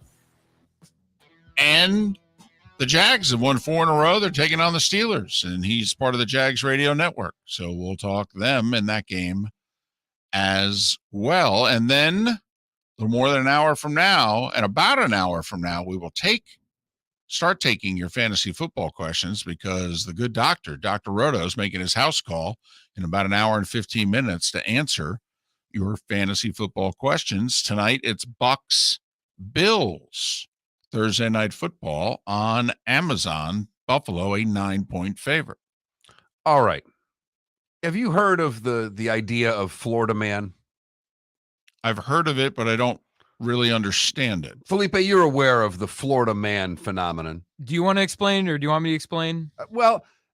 Basically, I've got the Wikipedia answer for you. First popularized in 2013, refers to the prevalence of people performing irrational actions in the state of Florida. The headline, the Florida Man usually submit links to news stories about articles of unusual and strange crimes and other events occurring in Florida, with headlines often beginning with Florida Man. Okay? Wow. So that's the gist of it. Okay. But a couple of people in your part of the world. My part of the world? Well, it's St. Augustine. Oh, okay. Near Jacksonville. Right. Gotcha. Have decided to have the Florida Man games. Oh my gosh. Are you serious? I am dead serious. Can I sign up? Is it too late? You can sign up. But let me give you some of the events that they're having at the first ever Florida Man games, which will be held February the 24th at Francis Field in St. Augustine. Really, I should be the broadcaster for this event. This is built for me. Weaponized pool noodle mud duel is the first one. Hold on. Weaponized pool noodle mud duel. The big pool noodles. No, I got that. But I'm trying to figure out pool and mud all at the same time. But okay. My favorite is the evading arrest obstacle course. Oh, here we go. First off, they've got to be naked. That's the other thing I have found over the years, is that apparently half the people that are evading the cops are naked. Yes. Man. It's hot in Florida. I thought, you had to watch HBO or Showtime to get this much nudity, but apparently you just need to be a police officer and, patrolling the streets, and half the people you pull over are naked. You jump over fences and run through backyards while you are being chased by actual police officers. Do you know how many cops are dying to sign up for this? You mean I get to chase somebody and tackle just some moron who's drunk for the hell of it? Where do I register? Jim and Alva wants to know, is this going to be the new ESPN 8 the Ocho that you can just televise these games? The Category 5 cash grab, where you're subjected to Cat 5 wins as you scramble to catch as much real cash as you can. And I don't know what the other, there's a Beer Belly Florida sumo wrestling event. And finally, the catalytic converter, 2 bikes, and a handful of copper pipes race against time. It's a hell of a name. I like the name of the event. That is a hell of a name. I'm trying to think, do I have a big enough belly to enter the sumo contest? What division would I be in? You got to remember, this is now, sumo. I think you're a sumo middleweight. Like, I don't think you're into the heavyweight of the sumo wrestling. Oh, no, I'm not a heavyweight. Come on. I said I'm a not middleweight. even a light heavyweight. I said a middleweight. Right. I'm somewhere between welterweight and middleweight. Yeah, I'd agree with that.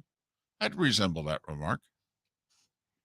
So the Florida Man Games coming to St. Augustine, evading arrest obstacle course. There's a trend that circled around a couple years ago where you type in on a Google search Florida Man and then your birthday, and you just see the top stories, the top headlines from your birthday. The one from my birthday is Florida Man steals candles and sprays patrons with bear mace. Just, typical Florida Man behavior. So I'm all fired up for the Florida Man Games. I am going to be sending them my application to MC the Florida Man Games. I was going to say, do you want me to look into it, find out who the contact people I've got are? them. Okay. All right. Good to know. Got them right here. If you come to the greater Jacksonville area to broadcast this, do I have to show my support? Do I have to be there and support you with this? They're having a mullet contest. I never had one of those. I had a fro. I bet Mark had a mullet. Oh, hell yes. Of course you did. Hell yes. You're a hockey guy.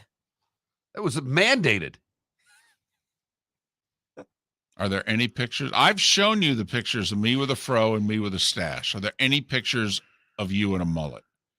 Because I do think all these years you would owe me that photo. And I would not share it. I will not share it, but I do think I've earned the right to see that photo. I don't know if I had the full on, total business in front, party in the back. But it was longer than it should have been. That's for sure. Dead Struck in our Twitch chat room, back to the Florida Man game, says that I could be the sideline reporter. All right. If you do play-by-play, and I'll outstanding. Hey, that was a tough setback you put there. How do you feel? This is our event. I'm telling you right now. Yeah, got a point there. But we're running out of these. Yeah, this is it. Second to last one. I'm going to go out on a limb and say it's basketball. Time for the play of the day. Felipe, what do you have for us? I mean, there wasn't really much else on last night other than one hockey game. But yes, basketball is where we go. Night 2 of the NBA season, most of the teams played. But, David, this one is for your son-in-law. The Sacramento Kings were having fun last night, and Malik Monk was part of that fun after he threw down a nasty dunk. Seawall, the 1-2. Swing and a high.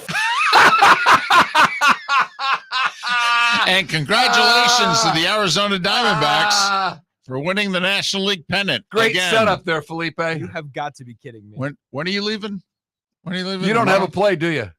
I saved it, but apparently it's saved as a Diamondbacks play. See, this is it. The funny thing is he's a television editor. You know what he did? You can preview and edit, but then you hit the preview button and you go, yep, all right, that's good. But then you have to actually hit the button which makes the edit. And my guess is in radio, it's the exact same thing. So he previewed it, but didn't save it. So now, did you hit the right button? You have it now?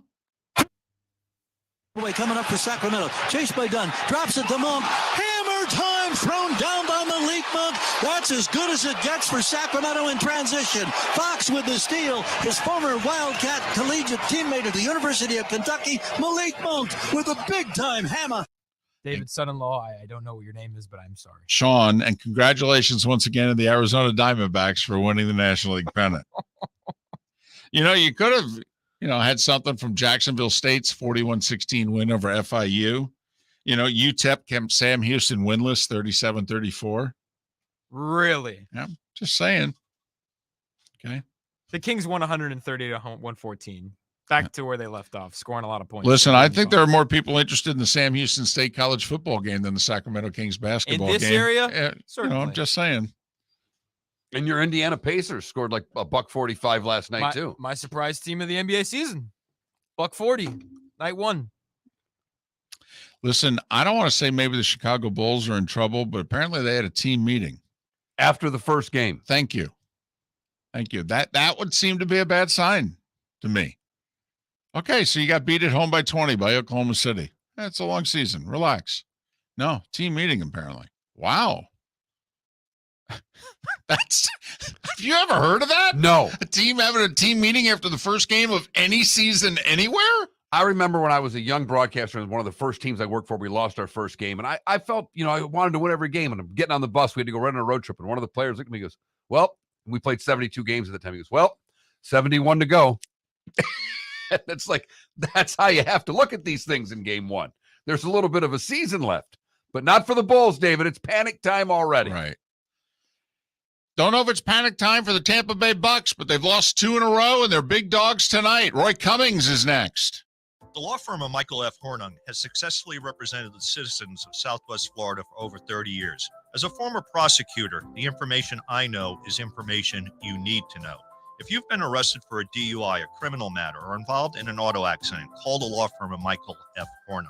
I'm a local attorney with local knowledge to assist you through the process. For a free consultation, call 239-437-0095. That's 239-437-0095. Offices in Fort Myers. The waterways of Naples are a beauty to behold, and the Bayfront Inn has multiple ways for guests to enjoy the water and have some fun.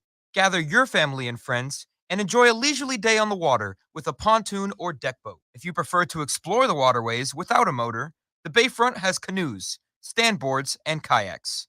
At the end of your journey, enjoy lunch or dinner at the Bamboo Tropical Bar and Grill. The Bayfront Inn. Something for everyone. On 5th Avenue in Naples.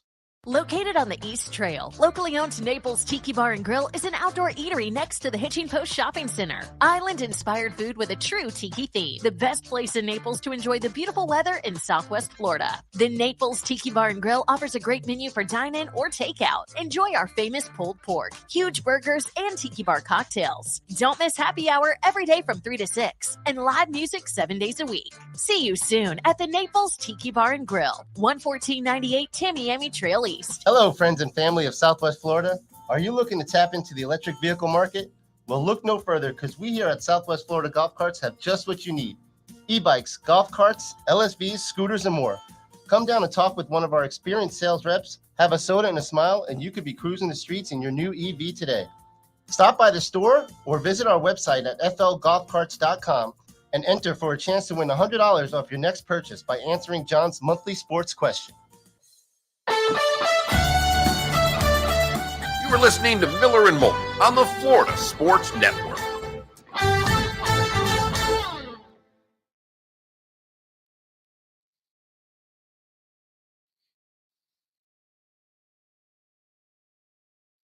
That was nice.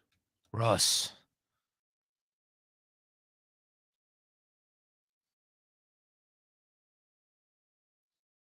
Well, and that kid got his good graces. He's passing it to Westbrook. Westbrook's like, that's what I'm talking about, kid.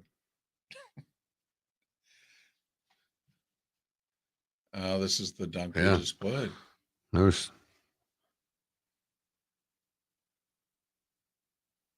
If you remember them too.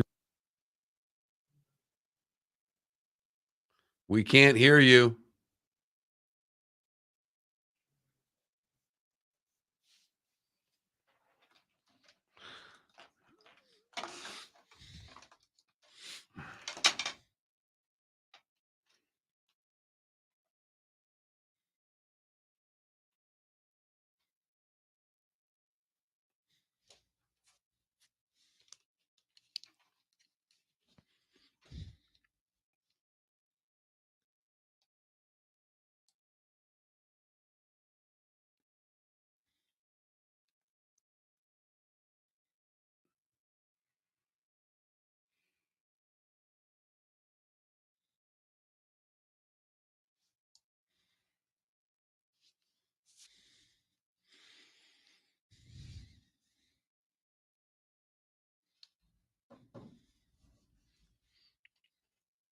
You sent Roy, right? I sent Roy.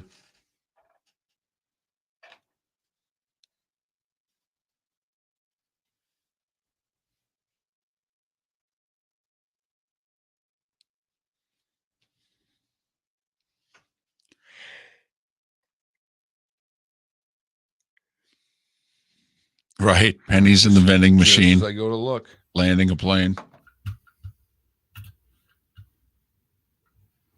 Morning, Roy. Hey guys, how we doing?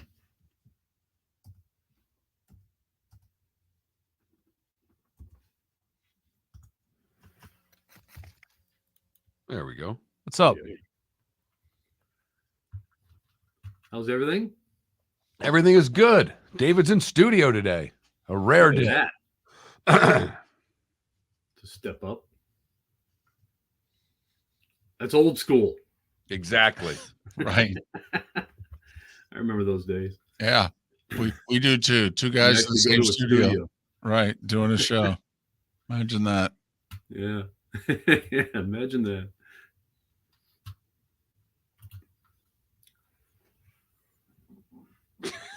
Look what SEC me said. That's funny. Who you guys got in the World Series? Texas. I think the lineup will be too deep. Yeah. But I will say, if you're Arizona, your bullpen's a lot better than theirs. If you could, I mean, if I'm Arizona, if I could trail by a run going to the 6th in every game in this series, I might take it. Yeah, I don't think that's a bad way to go. I mean, I think you're right. Texas bullpen's kind of a two-man show at this point, and I'm still not, completely sold on Leclerc as a closer, but yeah, or Chapman as a setup. Well, that's just it. Yeah. I will say though, this lineup does not have the holes that the Phillies lineup has. There's a lot less strikeouts in this lineup than the lineup they just pitched to. Right. Good point. And Seager can just carry a team for 4, 5, 6 games or longer. Yeah, that double play combination could just win it for him. Yeah, for sure. Our poll question yesterday was, how much of the World Series are you going to watch? We gave you 4 choices: from all of it, a lot of it, a little bit, none of it. What's your answer? All of it. There you go. I'm a lot of it. And I'm a little. This does nothing for me. This needs to get to have any interest. Arizona and Texas? Oh. Because I've watched so much Diamondbacks baseball this year, I'm really in tune with them. 10 seconds. Well, I'll tell you what. This may intrigue you. Corbin Carroll is as good a young player as there is, as exciting a player as there is.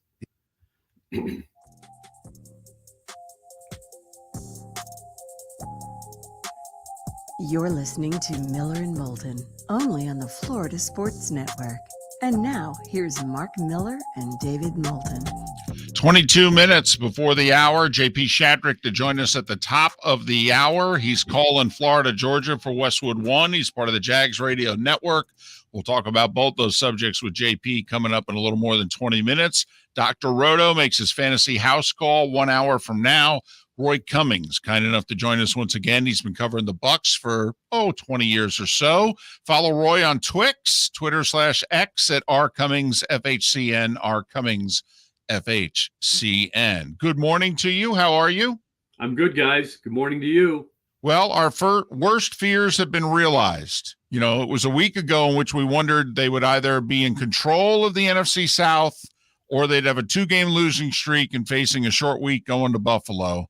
And just curious, on the crisis meter of 1 to 10, with 10 being, blank, where are the Bucs today?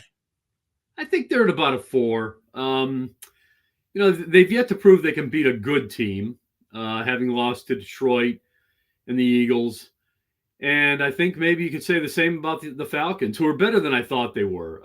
Look, I hadn't seen a lot of Ritter, but boy, oh boy, he impressed me against the Buccaneers.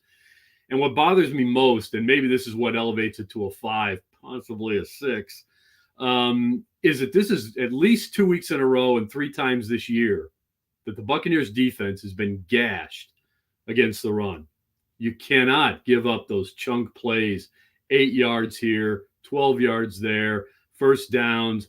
You just can't do it. You can't let teams stay out on the field.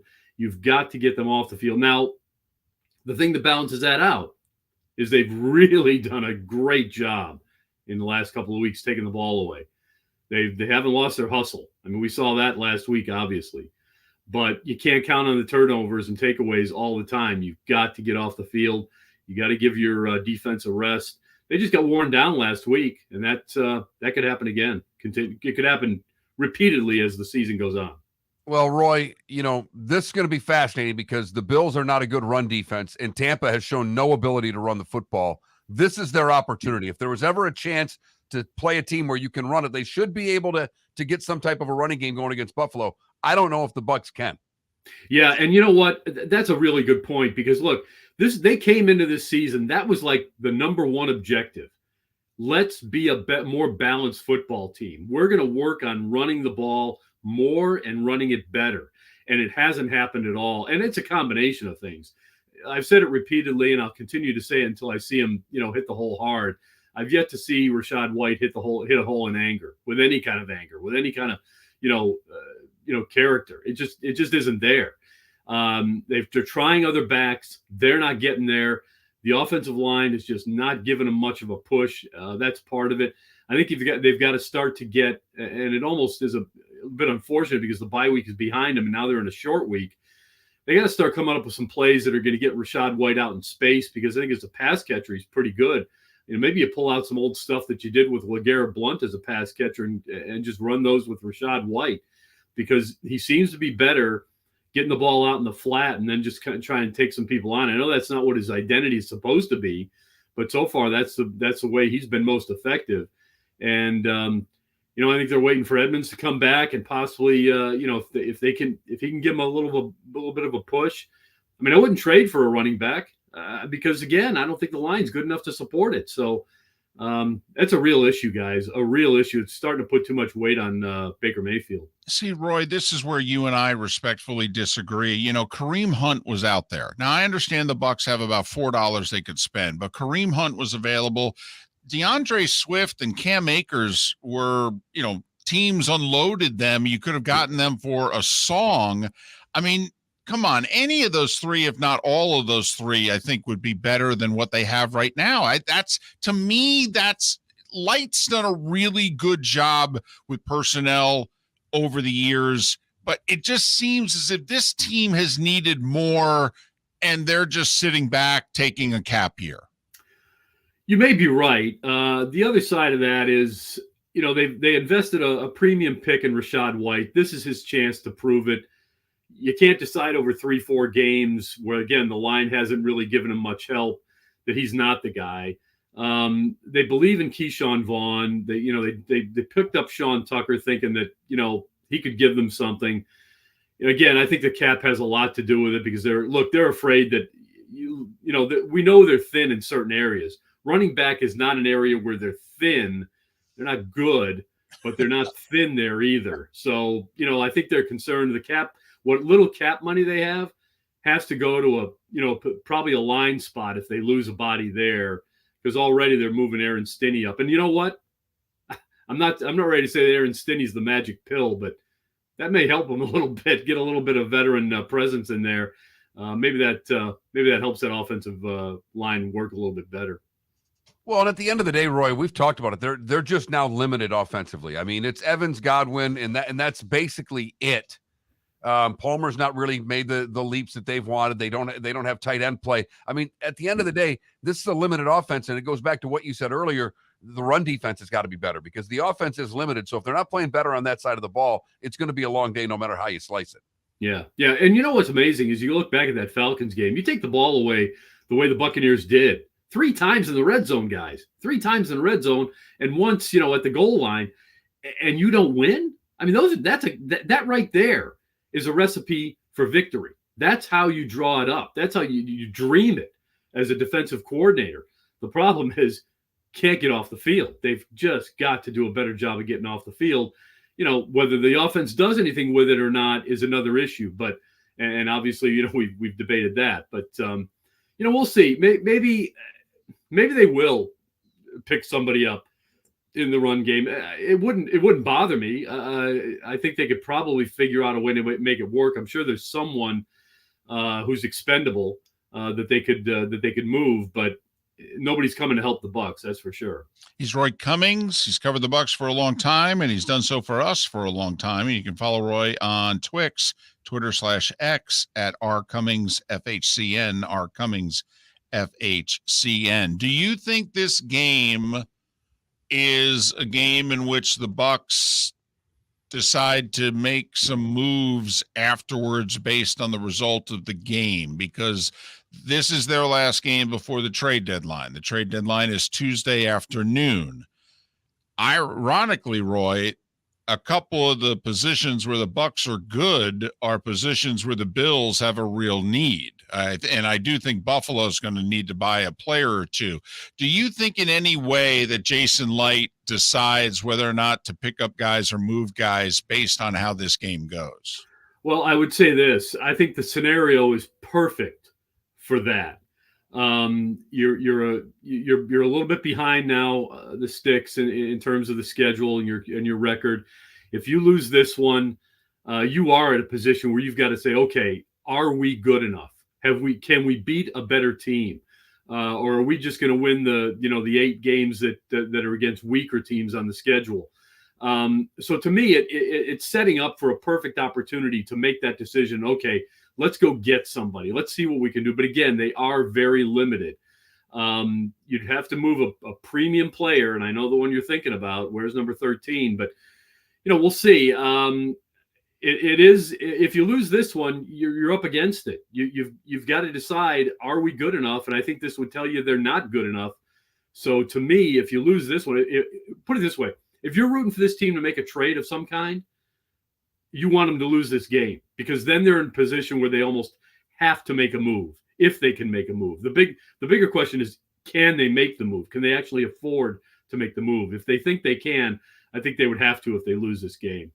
But Roy, it seems to me that you think either way, win or lose, that this organization, while we can sit here and talk about trades, the odds are you don't think they're going to. Well, I don't think they have the money to do it. And you don't want to just make a trade to make a trade. Here's the other thing, guys. If they win this game, and look, stranger things have happened, okay? The Patriots won last week. If they win this game, even if they go out and play it really close, I think they probably get a boost out of that and say, okay, we are good enough. We with a couple of adjustments here and there, we can figure this out and we can win against the better teams. To me, this is just a perfect test at a perfect time to determine, are you really a contender? We thought they were through 3 games. Now we're not so certain. If they lose this one badly, if they lose 34-10, to me, it tells you they're going nowhere. They won't even make the playoffs. If they win, if they somehow pull out a victory, that tells them, hey, we can beat the better teams. We just got to put it all together and play a good 60 minutes. Then I think you stick with what you got and you maybe augment, through off the street. There might be some bodies out there, but they do need a bit of they need something. There's no doubt about that. I have a feeling when we look back at this season, we're going to look back on the Bucs at 1st and goal at the 8 at the 2-minute warning against Atlanta. And that's the series in the moment in which they could have taken control of the NFC South. They were down 3, touchdown, probably going to win the game. Instead, they settle for 3, give up a 3rd down sack, and they end up losing. And to me, that series showed everything that they're lacking. They only have the 2 guys on offense. They couldn't run the ball to help the quarterback. They don't have a tight end they can go to in the red zone. All right. And they got Evans and Godwin can be covered in the red zone. So, and then Baker's having to make a play, and then the line gives up a 3rd down sack. I mean, maybe I'm oversimplifying it, but I really think that when you look at the team and what they bring to the fight, that series, 1st and goal at the 8 with the game on the line, unfortunately, that's all they bring to the gunfight. Can't argue with you. Can't argue with you at all on that. I mean, I think you just spelled it out extremely well. The other, part of that as well is, okay, you kick the field goal, you're in the game, but your defense can't hold. That's what a sound defensive team does. Okay, we'll kick the field goal because we'll get the ball back. There's time to get it back and get more points. But they couldn't get it back, and they couldn't get more points. And to me, it just yeah, you're right. That it does kind of say who they are. At least that's who they are right now. And can they be different? Can they be better? I think there's a chance, but we know exactly where it is they have to be better, and they haven't shown their ability to be better in that area yet. They've got to be better against the run and better running the ball. It's that simple. If they can't figure those two things out, this team is destined to be a below 500 team, miss the playoffs, and basically waste what to me was a pretty darn good opportunity to surprise some people. Bucs in Buffalo tonight. They're a 9.5-point dog. Buffalo is struggling. They've lost 2 of 3. Should have been 3 of 3, quite frankly. They barely beat the 2-win Giants, held them back at the 1-yard line. After this game, Tampa Bay's at Houston. They host Tennessee. Then they go to San Francisco and Indianapolis before they play a bunch of division games. So a lot riding on the game tonight, on and off the field, potentially for the Bucs. Roy, as always, very quickly, Texas or Arizona, who you picking? Boy, I'm going to go with Texas. You know what? They got some studs there. I think overall, slightly better team, despite the fact that the bullpen is still a bit vulnerable and certainly untested. Roy Cummings, big baseball fan. Just wanted to chime that in. Probably be the last time we talk about the World Series till it gets underway, Mark. That's why I asked Roy. Thank goodness for that. Thanks, Roy. Thank you, guys. Thanks for having me. Appreciate it. R. Cummings, FHCN, is how you can follow him on Twix, Twitter/X. To Roy's point, there is no team in the league that gives up more third down conversions than the Tampa Bay Buccaneers. Which is amazing. It's an experienced secondary. It's been banged up most of the year. They can get some pressure on the passer. They have 2 terrific linebackers. You're going to make 7 third down conversions against the Bucs on average. Well, Buffalo needs it because they've been struggling offensively. Ken Dorsey, the offense coordinator, coming under a lot of heat in Buffalo. Offense has not been the same since Daboll took the Giants job, and they're blaming him. Yeah, he's starting to feel those Matt Canada vibes in Pittsburgh right now. Yep. Is Dorsey. And remember, McDermott fired Leslie Frazier, the defensive coordinator, after last year, took over the defense himself. We're starting to get dangerously close to the head coach and GM starting to take the heat in Buffalo. So you know what happens when you get dangerously close to those guys, Mark? New offensive coordinator next year. Got to buy yourself a little time. Exactly. So, Doll fan rooting for the Bucs tonight. Listen, if the Giants could be a play away from beating the Bills in Buffalo, why can't the Bucs? And who's Bucs fan rooting for tonight? Oh, I'm just kidding. Well, not completely. You know what I'm rooting for. I know what you're rooting for. Yeah. You want to see a loss in a trade. You want this thing torn down. Yeah. Come on. No, it's just, even if they bring Evans and Lamont David and then come on. What are they next year? The same thing. Yeah. Maybe, a couple acquisitions. The cap situation will be better. So what are you, a 10-win team next year? I mean, come on. What are we trying to do here?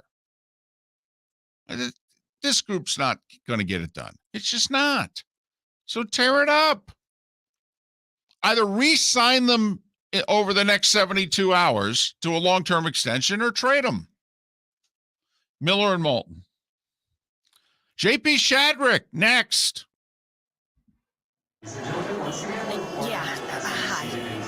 Excuse me. Hey, the line starts back here. Ma'am, if your party's not here, you're going to have to go around again. If you had the opportunity to avoid all this, wouldn't you?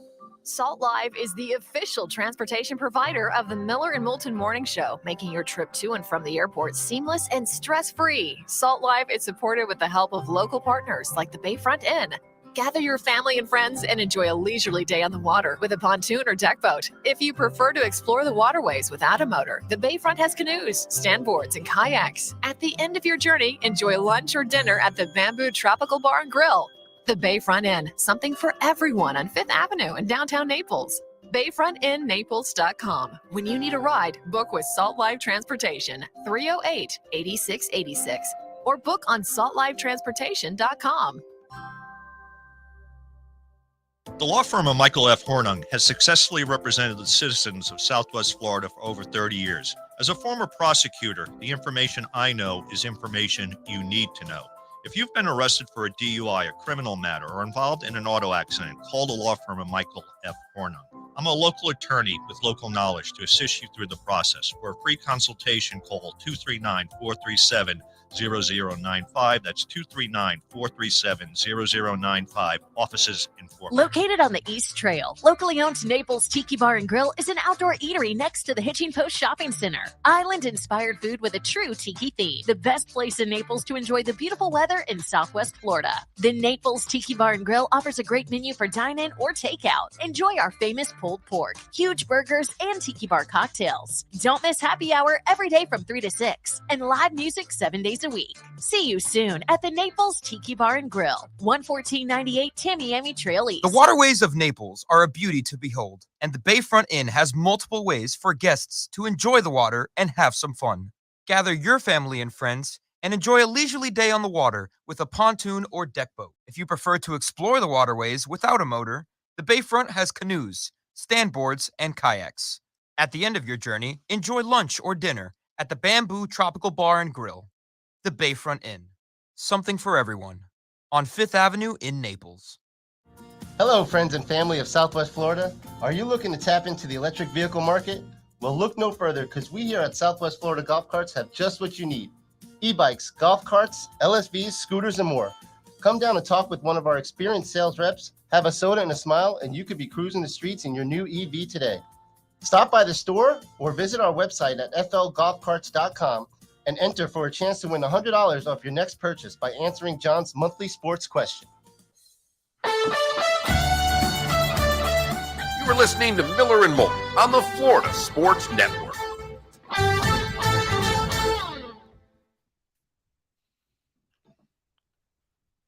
Good morning, JP. Good morning, gentlemen. How are we? Fantastic. And yourself? I'm also fantastic. All's good.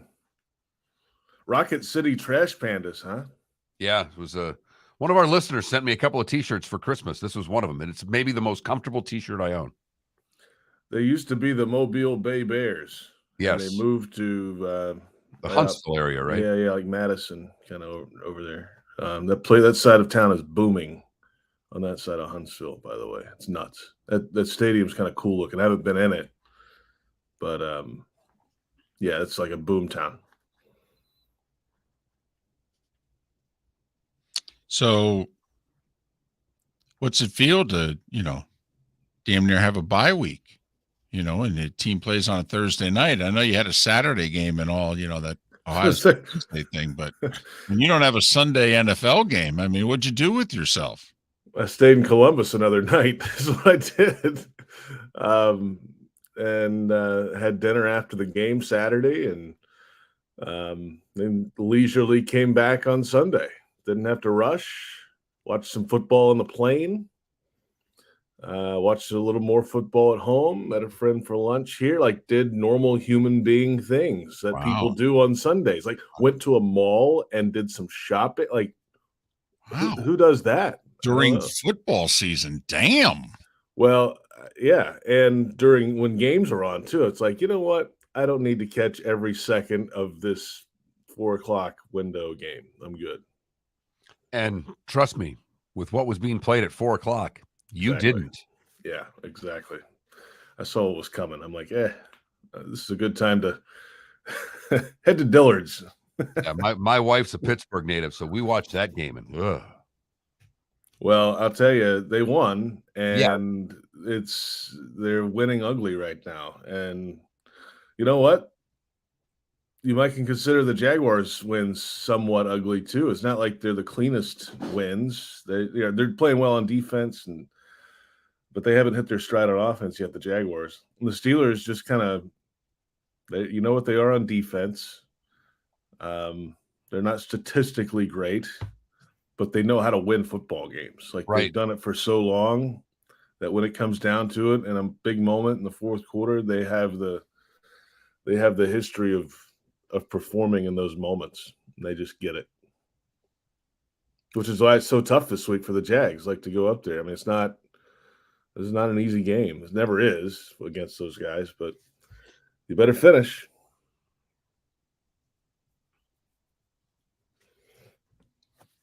Yeah, think about it.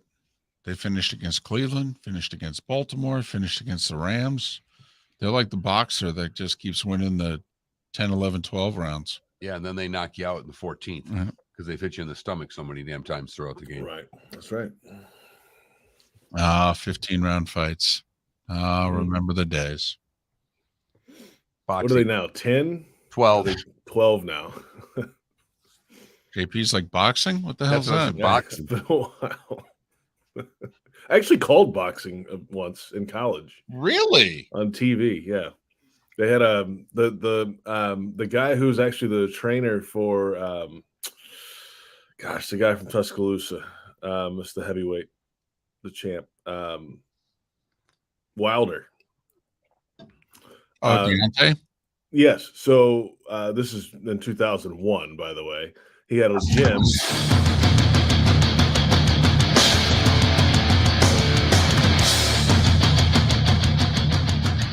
You are listening to Miller and Moulton, exclusively on the Florida Sports Network. And now here's Mark Miller and David Moulton. And just like that, a fast-moving show, third and final hour of Miller and Moulton along the network. The Diamond District bonus hour awaits in the 239 1 hour from now.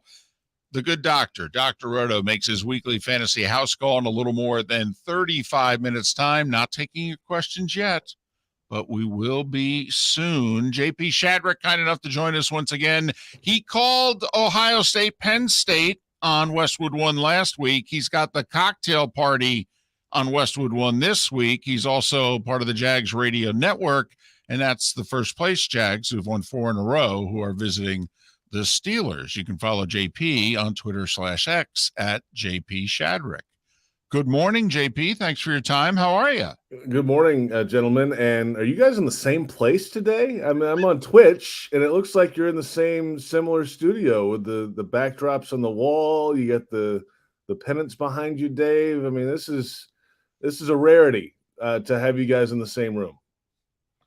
Yeah, we did 15 years in the same room, and then I moved to your stomping grounds, Jacksonville. And you're right. There's about probably a half a dozen shows a year that we do in the same place. Wow. I mean, these are celebrated moments. So enjoy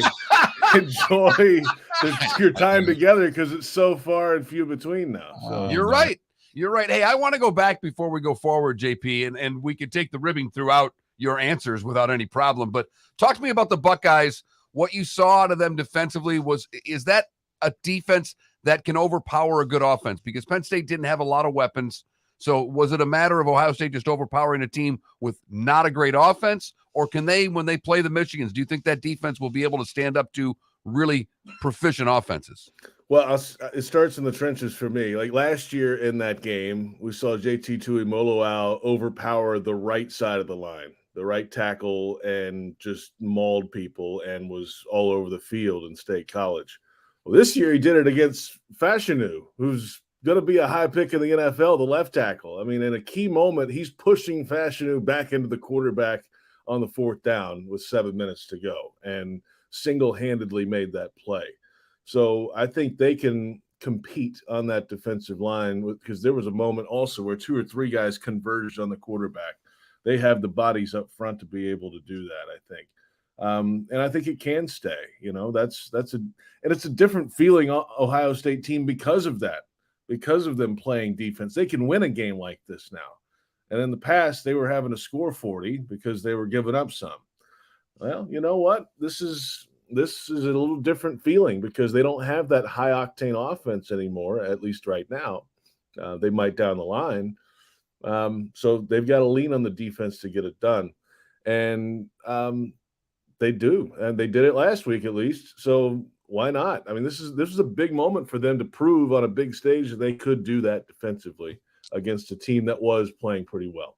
Penn State's got a couple corners who are going to play on Sunday, which puts what Marvin Harrison Jr. did in even, greater perspective.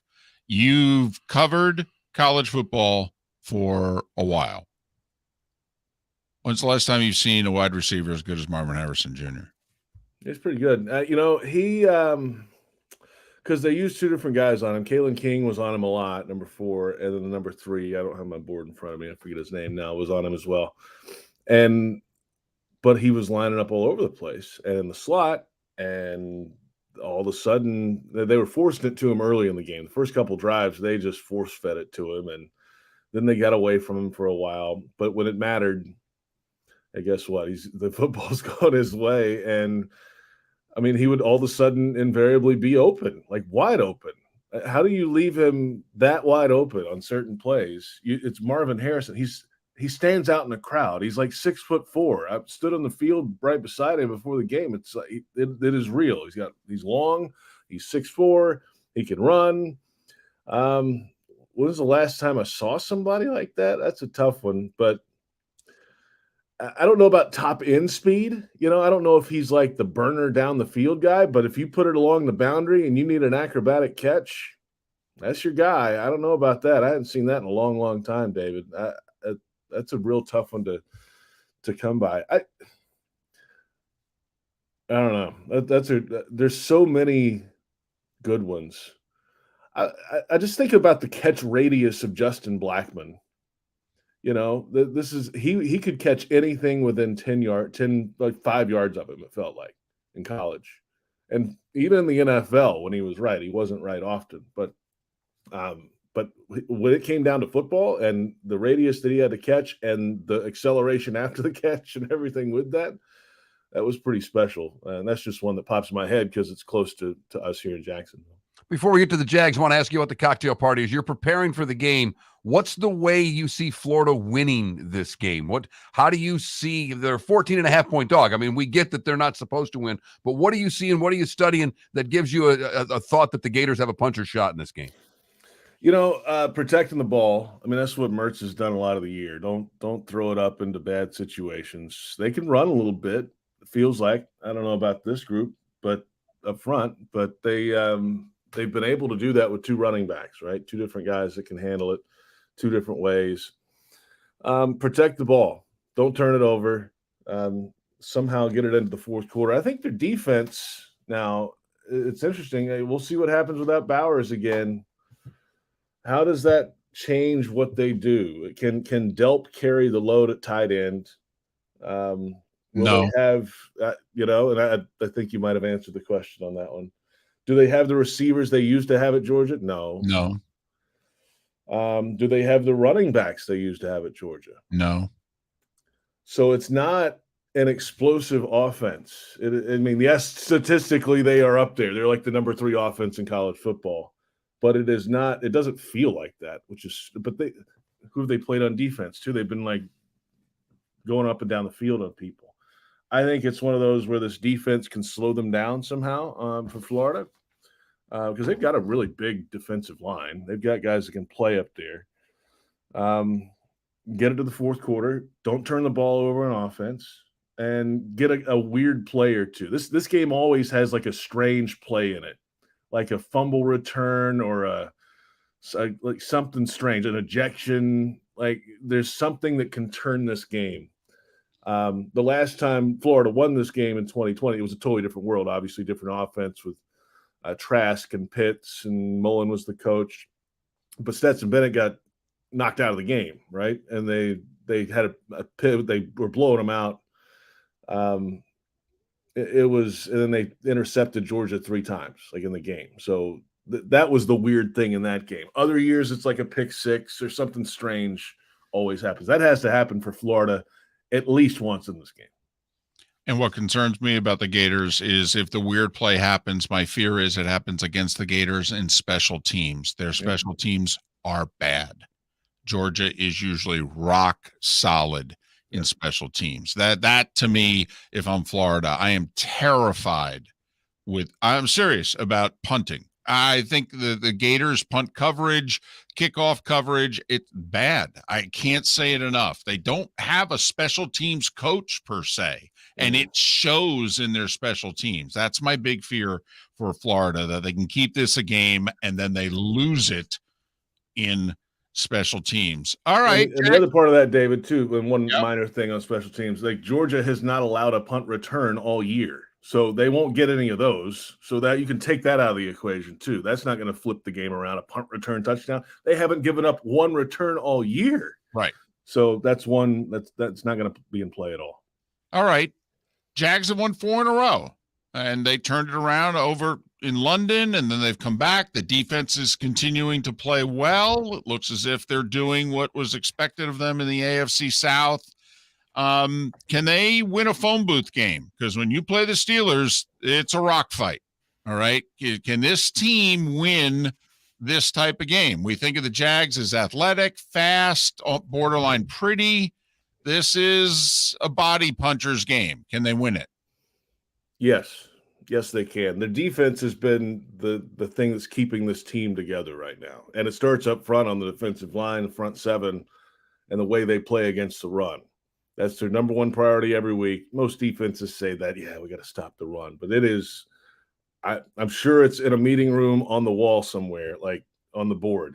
Stop the run. And then everything else comes off that. But that takes a physical mentality to do that. And they've got the defensive linemen to carry that and the linebackers to go clean it up.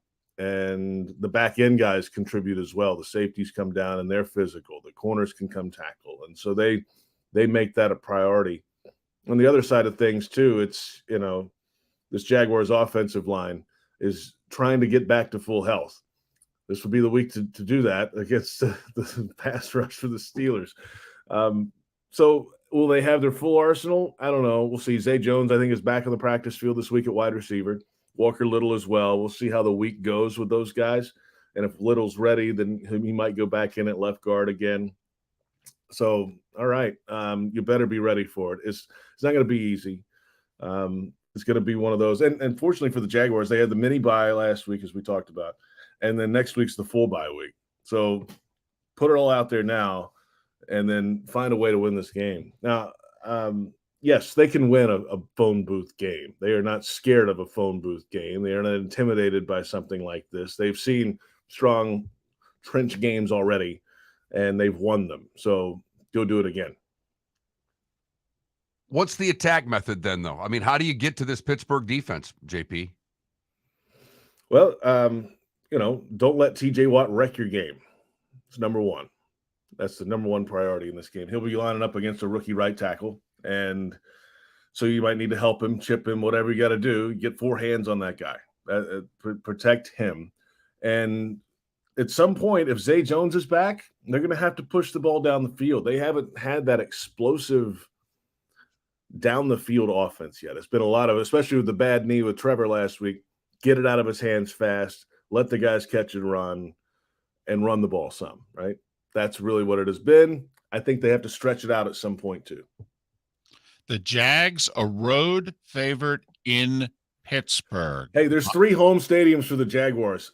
Everbank Stadium, Wembley Stadium, and Acrisure Stadium. The Jaguars dominate in Pittsburgh. They've won 7 of the last 9 trips to the Confluence. Look at that. Take that terrible towel and shove it is what JP Shadrick's saying. JP, have a great call Saturday. Gators and Dogs, and we'll talk to you soon. Thanks. We'll see you there. How about that, Dave? Yeah, damn right you will. Last cocktail party for the CBS folks. Jags, then a bye, then they host the Niners. So, key spot for both teams. Miller and Moulton, thanks so much for listening. Where else but right here on the Florida Sports Network. Visit Jason and Todd at the Diamond District. 20 years ago, Jason and I had the idea for a jewelry store like no other. With a vast selection of certified diamonds priced 8 to 12% over cost. A team of individuals who are educated, driven, and believe in cultivating relationships. Today, we have become one of the largest independent jewelry stores in the country. Todd and I love what we do and are in the store nearly every day, along with our GIA gemologist, master jewelers, custom designers, and non-commissioned diamond consultants, all of which we consider family. As direct diamond importers, we travel the world, forging relationships and sourcing diamonds. What we love most about our business is that we can call Southwest Florida our home. If selection, value, and comfort are important to you, give the Diamond District an opportunity. You won't find a better diamond buying experience. Todd and I look forward to shaking your hand and welcoming you to our Diamond District family. At the Diamond District. The law firm of Michael F. Hornung specializes in criminal defense, DUI, personal injury, nursing home claims, and auto accidents. I'm a former prosecutor with over 34 years of experience. The information I know is information you need to know. If you've been arrested for a DUI, time is of the essence to maintain your driving privileges. Call the law firm of Michael F. Hornung for a free consultation. At the law firm of Michael F. Hornung, we are committed to excellence in your representation. Being a local attorney with local knowledge is clutch to the success of your case. For over 30 years, we have successfully represented the citizens of Southwest Florida. For a free consultation, call 239-437-0095. That's 239-437-0095. Our offices are conveniently located in Fort Myers. Visit online at mfh-law.com. You are listening to Miller and Moulton on the Florida Sports Network.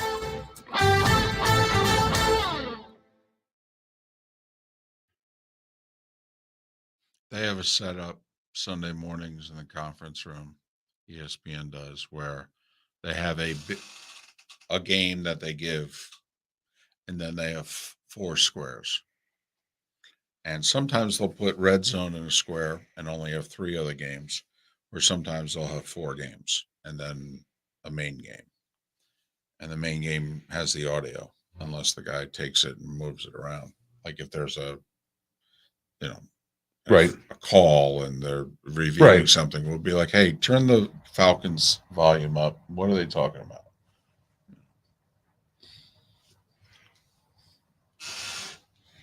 I had to laugh at golf tournament I played in on Saturday. I saw Andrea. She's in the PTA it was for Pinewood School. It was the benefit. Okay. So I saw Andrea. I'm like, uh-oh. She's like, yep, I forgot where John was. John was going to like the zoo. He had like a whole day with just he and the boys. I'm like, uh-oh. She's like, he loves it. I'm like, he should. John said to me, she's doing a lot of volunteering. I go, how about working for money? He goes, yeah, she doesn't seem to be interested in that. I go, you ever gonna have that talk? He goes, working on it. I go, well, it takes a minute.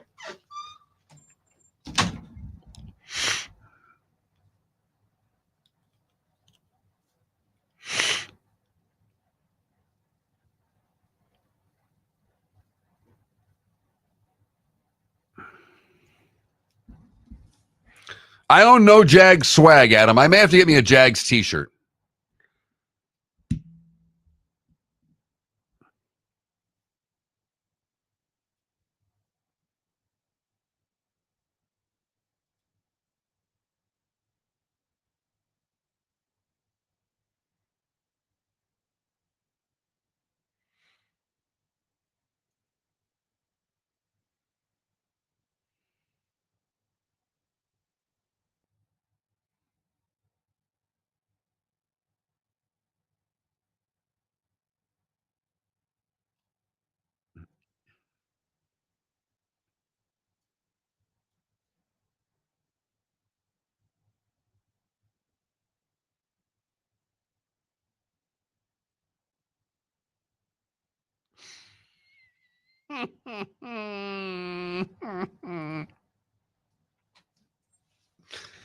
Tell me you remember this video, because that Super 70s is too funny. Oh, God. If your blind art students aren't sculpting your head in clay, then you really aren't reaching them. So true. So they just had they must have just had the Hall of Fame concert, that'll end up on HBO whenever. Okay. But because Lionel Richie got in. Oh, the Rock and Roll Hall I of think Fame? so. Dave Grohl was playing guitar with Lionel Richie and killing it.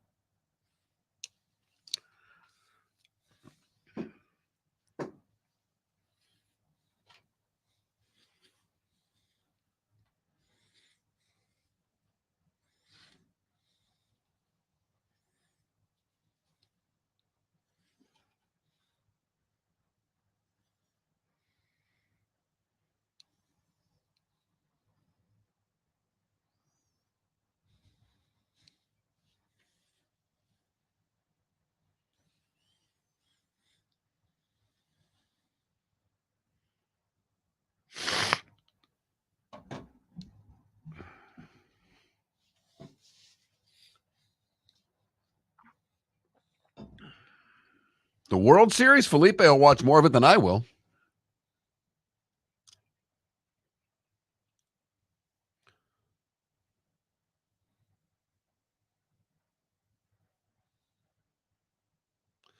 He's on the microphone in the room. Who? Mike's 1 and 2. That's what we're using here today. Oh my gosh. By the way, that last part that JP was talking about how good the Jags are and the Steelers, I just pictured your wife being pissed off at that. Even though I know she's not listening. Get the dog collar ready. Get the dog collar ready. Oh, God. I want to get laid again this year. I understand. I think you should have a bag of popcorn and then a dog collar and sitting there and go, honey, this is the kind of game it's going to be. It's either going to be get your popcorn ready or...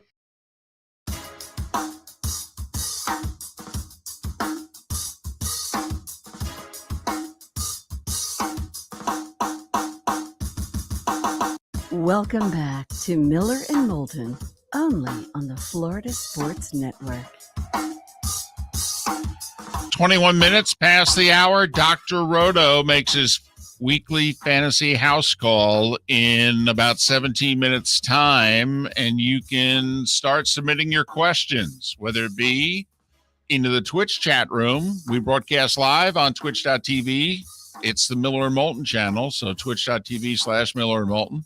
Chime in the Twitch chat room your question, or you can text the show always about anything you want, simply at 21,000. If you've never texted us before, you have to send in the keyword FSN Radio one time, then you're through the security gate, 21,000, and text away whatever's on your mind, including your fantasy questions for Dr. Roto in a little more than 15 minutes. 21,000. That's the number. And I just drew a complete blank there. I believe that's the number. I completely had a mental break. You're in charge of the text line. I believe it's 21,000. And I've got a Bucs fan who's inundating me with texts of the Bucs going to win. Doesn't want any trades. He's ready for the Bucs to win. Because he thinks they're going to win the division. Oh, which, by the way, let's just assume he's right. So, exactly. And I'm not being a jerk. I'm really not being a jerk. Best game, even if they had won last week, which I wish they had, they'd be 4-2. They could afford to lose to Buffalo and a couple of the other teams on their schedule. They would have been 2-0 in the division. Let's just say this is a 9-8 team that can win the NFC South. I mean, come on. We do self-scouting as individuals. We do self-scouting as a show. We do self-scouting in marriage, okay, in which you sit and you go, hey, how are things really going? Come on, you could be the rosiest of Bucs fan. Come on, how good are you? Your best day, how good is this team? Well, I think that's what they're thinking. Their best day if they beat Buffalo, and you look at it and go, well, Buffalo's a top-tier team. We beat Buffalo, then we can beat top-tier teams. But if you beat Buffalo, then you show that Buffalo's broken. Like, they've lost 2 of 3. They lost to the Jags in London. They lost to the Patriots. They were a play away from losing to the Giants at home. I mean, Tampa goes up there on a short week and beats them, then the Bills are broken. There's something going on there. Well, they're actually broken. They're injured. Well, but there's more than that. Their talent level is still so much better than New England's and so much better than the Giants. Even without Milano and their number one corner, they should have won those 2 games comfortably. They're a 9.5-point favorite tonight without Milano and a number one corner. They should win this game by showing up and having their heads not up there, you know what. So if they lose tonight, they're broken. But let's be objective about Tampa Bay. Evans, by the way, is a free agent at the end of the year. Devin White's a free agent at the end of the year. I mean, that's great. You got him now. What, 9-8? 10-7 on your best day, you win the South. You get a home playoff game against the best wild card team, Cowboys or Seahawks. Well, and David, I like that you put the record on there because you have to, and that's how they're going to get there. But I almost want you to discuss the Bucs without talking about their record, because records influence the way people think about a team. It's true. And what you're really saying is that if they had the schedule of the Miami Dolphins this year, they go 5-12. Thank you. Who are they with a reasonable schedule in a reasonable division. They're not even a playoff team. They're not a 500 team. That is a roster that is a 6-11, 7-10 type roster. If it's any better than that, it is the benefit of playing in a bad division and being fortunate to have bad teams on your schedule. Levante David's nearing the end, all right, and he's one of your best players. Devin White's in the final 3 months of his contract. Mike Evans is in the final 3 months of his contract. Mike Evans is 31. I mean, come on. I think I'm being realistic here. I love Mike Evans. I think everybody by now knows that who listens to the show. Mike Evans to me is a Hall of Famer.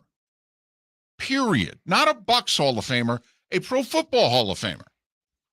All right? But I think as a franchise, you got to be realistic here. What are we? And where are we going with this core?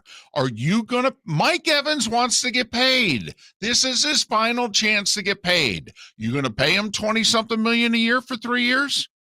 Guaranteeing 2 of it? You going to give Devin White the Roquan Smith contract that Baltimore gave him? He's going to want it. That's fair market value.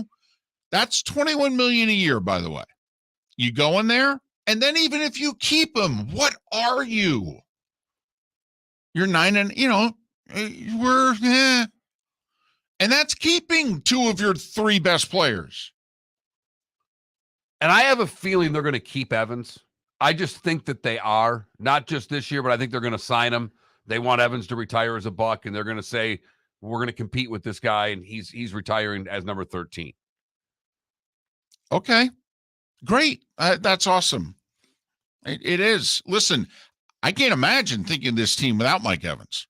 I mean, they're barely competitive now. And Mike Evans is clearly Baker's number 1 choice on the field. You take Mike Evans off the field for Baker, oh, man, he's going to be miserable. But I got to look at this talent bait. We don't have enough talent. We need players. We need players.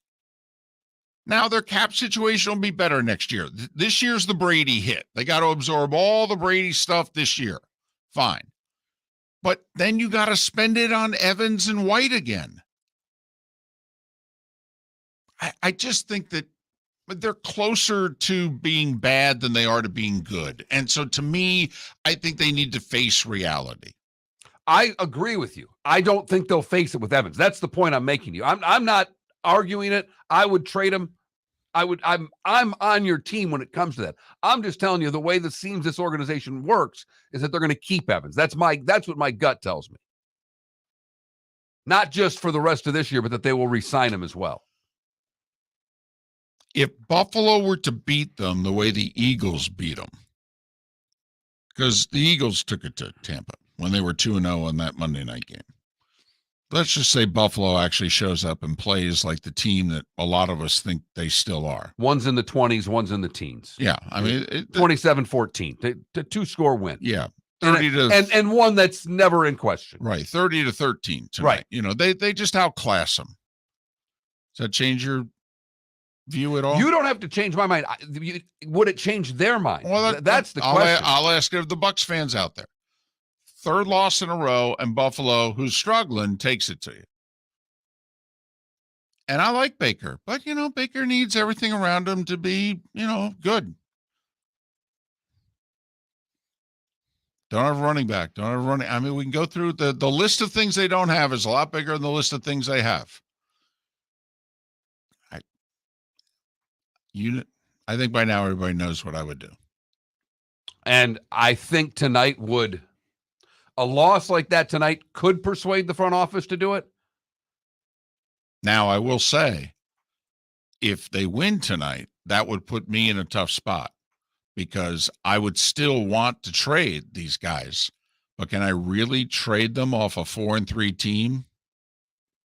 That's how you lose the room. That's how you got a bunch of guys that go, well, this organization ain't serious. At least not about this year. Right. So that would put me in a tough spot if they were to win tonight. Just like if they'd beaten Atlanta, I couldn't trade anybody. We'd be first place by 2 games in the loss column, 2-0 in the division. I'm stuck. But that Atlanta game really showed you everything. Think about what Roy said, 3 turnovers in the red zone. Yeah. 3 turnovers in the red zone. They got 2 on the 1-yard line. I know. You can't draw up a game better to win, and they still didn't win the game and still couldn't get to 20 points. Desmond Ridder, who had never won on the road, looked like he was quarterbacking the far more explosive offense. And the Tampa defense couldn't get that offense off the field with Bijan Robinson playing 11 snaps and carrying the ball once. We know who they are. The problem, David, is that they don't know who they are. Well, we'll see. We'll see if they acknowledge it after tonight. Bills 9.5-point favorites over the Bucs. Dr. Roto makes his weekly house call next. Get your questions in Twitch chat room or text him in at 21,000. Dr. Roto next. Excuse me. Hey, the line starts back here. Ma'am, if your party's not here, you're going to have to go around again. If you had the opportunity to avoid all this, wouldn't you? Salt Live is the official transportation provider of the Miller and Moulton Morning Show, making your trip to and from the airport seamless and stress-free. Salt Live is supported with the help of local partners like the Bayfront Inn. Gather your family and friends and enjoy a leisurely day on the water with a pontoon or deck boat. If you prefer to explore the waterways without a motor, the Bayfront has canoes, standboards, and kayaks. At the end of your journey, enjoy lunch or dinner at the Bamboo Tropical Bar and Grill. The Bayfront Inn, something for everyone on 5th Avenue in downtown Naples. BayfrontInNaples.com. When you need a ride, book with Salt Live Transportation, 308-8686, or book on saltlivetransportation.com. Visit Jason and Todd at the Diamond District. 20 years ago, Jason and I had the idea for a jewelry store like no other. With a vast selection of certified diamonds priced 8 to 12% over cost. A team of individuals who are educated, driven, and believe in cultivating relationships. Today, we have become one of the largest independent jewelry stores in the country. Todd and I love what we do and are in the store nearly every day, along with our GIA gemologists, master jewelers, custom designers, and non-commissioned diamond consultants, all of which we consider family. As direct diamond importers, we travel the world, forging relationships and sourcing diamonds. What we love most about our business is that we can call Southwest Florida our home. If selection, value, and comfort are important to you, give the Diamond District an opportunity. You won't find a better diamond buying experience. Todd and I look forward to shaking your hand and welcoming you to our Diamond District family. At the Diamond District. You are listening to Miller and Moulton on the Florida Sports Network. I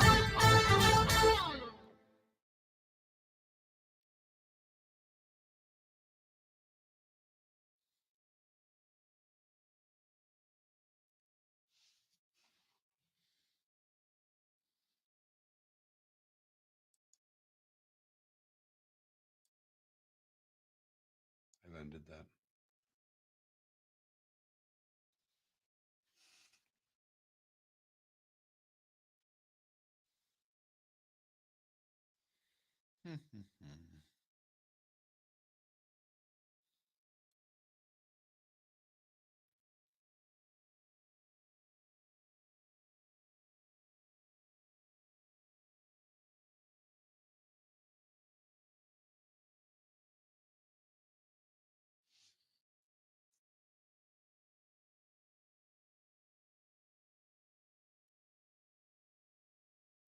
Gotta admit, our Twitch numbers are down. They have been. You mean today or just in general? No, just in general, like I'm looking at like what we got paid last month and what have you. Just our numbers are down a little bit.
Yao Ming sitting courtside at a basketball game should not be allowed.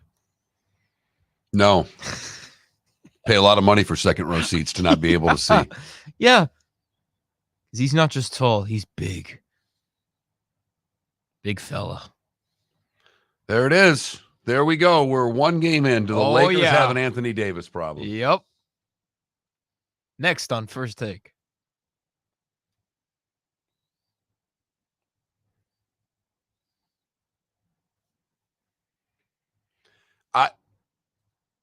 I can't imagine what baseball or hockey would do to get the coverage of nonsense that the NBA gets. Oh my gosh. Because the NBA's coverage doesn't, I mean, I get it. It's the third most popular league, second most popular league, but its coverage surpasses that of football right now. I mean, they'll do more on it's ridiculous. Like what they would do to get some absurd topic. It's like, will Corbin Carroll be the next Derek Jeter or something like that? Right. Absolutely.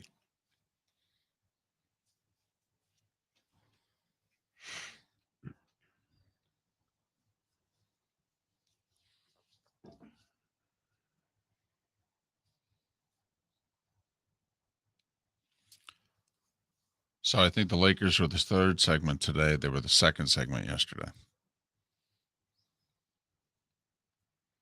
I literally have one question. Yeah, I have 4.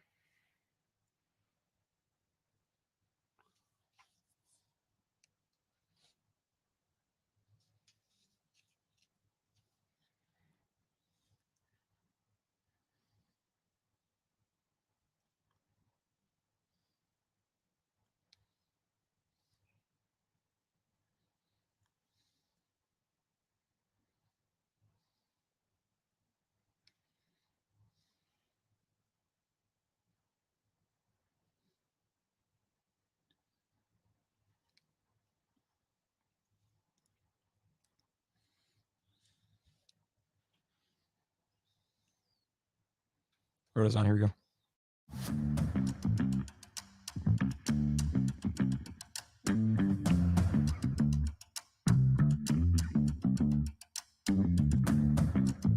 You're listening to Miller and Moulton, only on the Florida Sports Network. 22 minutes until we're done along the network. The Diamond District bonus hour awaits in the 239. Miller and Moulton, the Florida Sports Network, floridasportsnetwork.com. He's Dr. Roto. He makes a fantasy call every Saturday morning on SiriusXM's Fantasy Sports Radio, and he makes a weekly house call with us at this day and time. Follow him on Twitter/X at Dr. Roto, DRROTO. You can go to his website, drroto.com, and get great fantasy insight. Good morning, Doc. How are you? Gentlemen, good morning. Can you believe it is literally week 8? And we're almost, can we say, I guess we have to be one more week before we're halfway through the season, but the season just flies by. Yes, it does. Yes, it does. And for fantasy owners, it's probably do or die time for a lot of people who have lost a couple of close ones, who have won a couple of close ones. So get your text questions in. 21,000 is the number, 21000. Your questions for the good doctor. Doc, what do you do with Bijan Robinson this week? Was that just an illness and we put him right back in, or is there anything else there? I think we put him back in. Look, let's understand everything. First, for fantasy, it was a disaster. How about for the betting public? Can't be a good thing either. Arthur Smith is not winning many friends when it comes to that. I don't know. And then the most ridiculous thing was that he played him one snap at the end of the game. Was he miraculously feeling better then? So look, I think you have to hold him. You drafted him in the first round for a reason. I don't love the matchup here, but it does feel like Tennessee's giving up. I mean, and then you're playing Will Levis / Malik Willis. So do I like him to catch a few passes out of the backfield? I do, but they're using him a lot as a receiver. And when they're losing games, Tyler Algier is out there. So he's kind of infuriating, but unless you can make a really good trade for him, I think you got to play him. Over the years, you've not been huge about playing guys on Thursdays. Just curious, this Bucs-Bills matchup and the way both teams have staggered into this game, whether or not there's a player or two that you like. Yeah, I mean, look, I think there are guys I have to play this week, but you're right. I don't like Thursday night games in general, but because they almost put you in a good mood or a bad mood for Sunday and you have to make rash decisions because of that. Am I benching Josh Allen? No. Am I benching James Cook? Absolutely not. And I'm never benching Diggs, and Dawson Knox is out with a wrist injury, so Dalton Kincaid becomes somebody you're playing. Gabe Davis, I'm very soft on.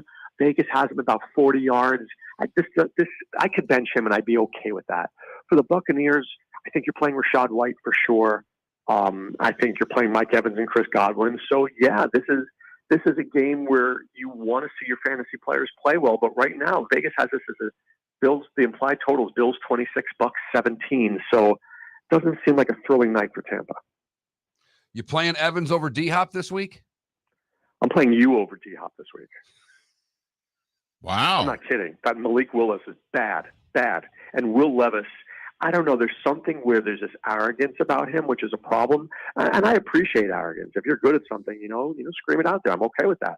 But you're a rookie quarterback. Yeah, you got a good arm. Can you read a defense? I just have a feeling that Atlanta's defense may be a great play this week. So Hopkins signed a big contract, and I get that. But you're not winning any Super Bowls with these quarterbacks. It's an issue. Missouri in our Twitch chat room is frustrated with Devontae Smith. He's in a half PPR league. He's basically asking, should I keep him or should I move on? Yeah, this is the greatest question of the fantasy season because we love Smith. But, I told you this a few weeks ago. A.J. Brown lit into Jalen Hurts on the sideline.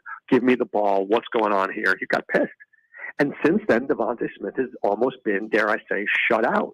But the Commanders are a terrific matchup for the Eagles. And there is going to be a week that Smith goes for 2 touchdowns. So you look at your roster and you say, I got to start this guy, right? And then when you start him, you're supremely disappointed. So if you're in a trading league, maybe you can make a trade for him because if you leave him on your bench and he puts up, 4 for 80 and 2 touchdowns, you're going to start screaming. So it's just one of those things. I think you stick with him. He's on a fantastic offense. He's a really talented player. Jalen Hurts doesn't seem right to me with his legs. So does that mean that he's going to pass more? I think so. So I'm still in on Smith. It may cost me, but I'm still in on him. Full PPR, Evans, Waddle, or Flowers needs one to play. Well, I don't think Evans is my guy. Flowers is in a really good spot here against the Cardinals. But, are you benching Waddle right now? What if Tyreek doesn't play? If Tyreek doesn't play, Waddle's value goes through the roof. So I think Waddle right now has to. I'm not going to play Evans because I want the opportunity to play Waddle if Tyreek is out. If Tyreek miraculously goes to South Beach, gets a massage at somewhere, you know what I'm saying? And all of a sudden I'll play Flowers. Deadstruck was offered Henry and Mixon for Pacheco and Swift. Mahomes is his quarterback in a PPR. Do you like that trade? I'm sure he was offered that trade. That is a sucker deal. Don't take it. Okay. Henry right now, who knows what's happening? That team looks terrible. Joe Mixon literally looks like if there's quicksand's faster than Joe Mixon at this point. That's how bad it is. You keep Pacheco, who's got like the greatest matchup ever against Denver, and Swift looks tremendous. Don't do that deal. That's name over game right there. By the way, do you try to, with the trading deadline Tuesday afternoon, do you try to outsmart here and pick somebody up that you think is about to get dealt to a better situation? Great question. And I think most other leagues, baseball, basketball, hockey, there's tons of trades in those leagues. The NFL last year had more trades than I remember in my lifetime. It's not really a trading thing. So is Tennessee giving up on Henry? Are they going to trade him to Baltimore? I don't know, for a fourth rounder, because that's what Henry's probably worth now. It sounds crazy, right? Derrick Henry is probably worth a third or fourth round pick. Do you pick up Tajay Spears, hoping that could happen? Well, Spears, I might trade for Spears today, hoping that might happen. So, yeah, I don't think it's ever a bad move. You're trying to be ahead of the competition, but don't think like the NFL there's going to be 27 trades. If we see 2, I'll be shocked. PPR league, which running back should I put at my flex this week? Rachaad White or Zach Moss? I think you're always putting White in. First of all, Jonathan Taylor's starting to look much better, and I have no problem with him, even though Moss is still looking good. But Rachaad White, look, he gets the touches there. I don't want to blame Rachaad White. I think that's the easy thing. Rachaad White stinks. No. The offensive line stinks. Ryan Jensen's not there, right? You don't have a great line at all. The hole that he has is about the size of a dime. So, I mean, can you expect the guy to do more? He's out there 75% of the time. He catches passes. Buffalo's got a crappy run defense. So, I mean, White could surprise tonight. I think White is probably good for 13 to 16 fantasy points. Don't get a lot of defensive questions. Sleeping Spotter wants to know which D to take, Jets against the Giants or Seattle against P.J. Walker in Cleveland. Oh, yeah. I mean, look, so if Tyrod is there, I'm not going to play the Jets. Tyrod's done a really good job. And for my money, give me Tyrod over Daniel Jones, and I'm not even joking. Why? Because I'm saving about $26 million a year on that one, maybe even more. So if Daniel Jones is out there, he could get his bell rung by the Jets. Seattle's defense is good. It's not great. But Cleveland's a mess. I don't think Deshaun Watson plays. Jerome Ford is not playing. So, I mean, they're handing the ball off to Kareem Hunt a bunch. I get that. I think the Jets are just a better defense. But I won't play the Jets if Tyrod's there. Tyrod doesn't make too many dumb plays. Deshaun Watson officially ruled out late yesterday. It is P.J. Walker officially for the Browns. Sit one of these players, Jacoby Myers, Deontay Smith, Devontae Smith. One has to sit half PPR. All right, so Jacoby Myers, Devontae Smith, and who was the other one? Deontay Smith. And I don't know. Deontay Johnson? Maybe it's Deontay Johnson. He wrote Deontay Smith. It's got to be Deontay Johnson. Deontay Smith. Sorry. I missed something here. I love Deontay Johnson this week. Love. Jacksonville, not great against the pass, much better against the run. Pickett, actually. Can I tell you something? If you watch the Steelers, they had a great drive in the fourth quarter. Why don't they let Kenny Pickett sling it? They're so busy trying to give the ball to Najee Harris. Who can't run. I mean, he's been running poorly, Doc. Poorly. What is Matt Canada thinking? Ooh, let me run Najee Harris 18 times to set up the pass? Why don't you throw the ball 18 times to set up the run? So Deontay Johnson started to look like himself in the second half. I'm not playing him. I'm not benching Devonta Smith. Larry K wants to know, is Kyler Murray worth stashing? Was that a last week question, by the way? Are we a week late with that? Well, you may or may not be. He is worth stashing. I think Josh Dobbs proved that he is a pro quarterback, but probably not a starter. He'll have a backup job somewhere, and I think he did a good job with it. But look, Kyler Murray is your franchise. You got to see what's going on. The Cardinals have stayed in a lot of games. They missed James Conner terribly. But look, is Kyler Murray the guy, or are you moving on to Caleb Williams or Drake May or Bo Nix or Michael Penix or any one of those guys next year? I think you got to figure that out. I like Kyler Murray, and I really, really like Trey McBride. Zach Evans is on the IR. McBride was their third-round pick from Colorado State last year. The guy's a very good receiver. I think he's a nice pickup in PPR leagues. I was a week ahead trying to get him last week because I saw the writing on the wall there for Zach Ertz. Michael Wilson is a good player. Hollywood Brown is still there. I think the Cardinals, have a semblance of a team that can hang in there with Kyler. Pick one for flex: Rachaad White, T. Higgins, or Kenneth Walker III. I do like T. Higgins a little bit. I think this may be a T. Higgins rebound week. I'm very big on stuff like that, especially in DFS, where I'm like, you know what, we haven't heard from this guy in a while. Maybe we have. So I think I could go. I could wait on White and wait and examine it more and play one of those guys in the late game on Sunday. Swoop has a flex question: Rachaad White, Kendrick Bourne, or Drake London. Yeah, that I might do. It's interesting. Bourne is the number one receiver there, and he's been pretty good. And the Dolphins' defense is not good. So I think I like White slightly more. But if you're one of those people who doesn't want to play a guy on Thursday, Rachaad White's touchdown equity is very low. Bourne looks like the number one receiver there. That game could actually explode. Honestly, it could explode because the Dolphins are going to score, right? We know that. They just didn't score against the Eagles. But even without Tyreek, they're going to score. So, I mean, could Kendrick Bourne come along for the ride? Sure, he could go 4 for 80. I just think that Rachaad White probably will do better than 12 points. Do you bet on the Dolphins defense improving because Jalen Ramsey, the thought is he's going to play this week and both him and X will play this week, or do you make them prove it for a week? It's actually a really good week for Ramsey to come back because it's not like the Patriots have the best receivers out there. But, man, he is the missing ingredient. He is. The Dolphins defense is not good in the back end. So I think they're definitely playable. They've got a good pass rush. This is a good week at home against the Patriots. I'm not against playing him. Got 2 more Devontae Smith questions. The first one is Devontae Smith or Tyler Lockett. The other one is Christian Kirk or Devontae Smith. Who are you going with? Well, Christian Kirk is a must play. I mean, he's a must play. So, I mean, I can't imagine sitting that guy. Just gets a lot of opportunities. And who's the other one, Devontae or Tyler Lockett? Yep. Is it just me or Geno just doesn't look great this week? I know the Seattle's offensive line is supposed to be healthier. DK Metcalf is back this week. Jackson Smith and Jigba's there. I don't know. I'm not saying Lockett is bad. I just don't feel great about Lockett. And, you know, my son is in 5 leagues. Shocking, right?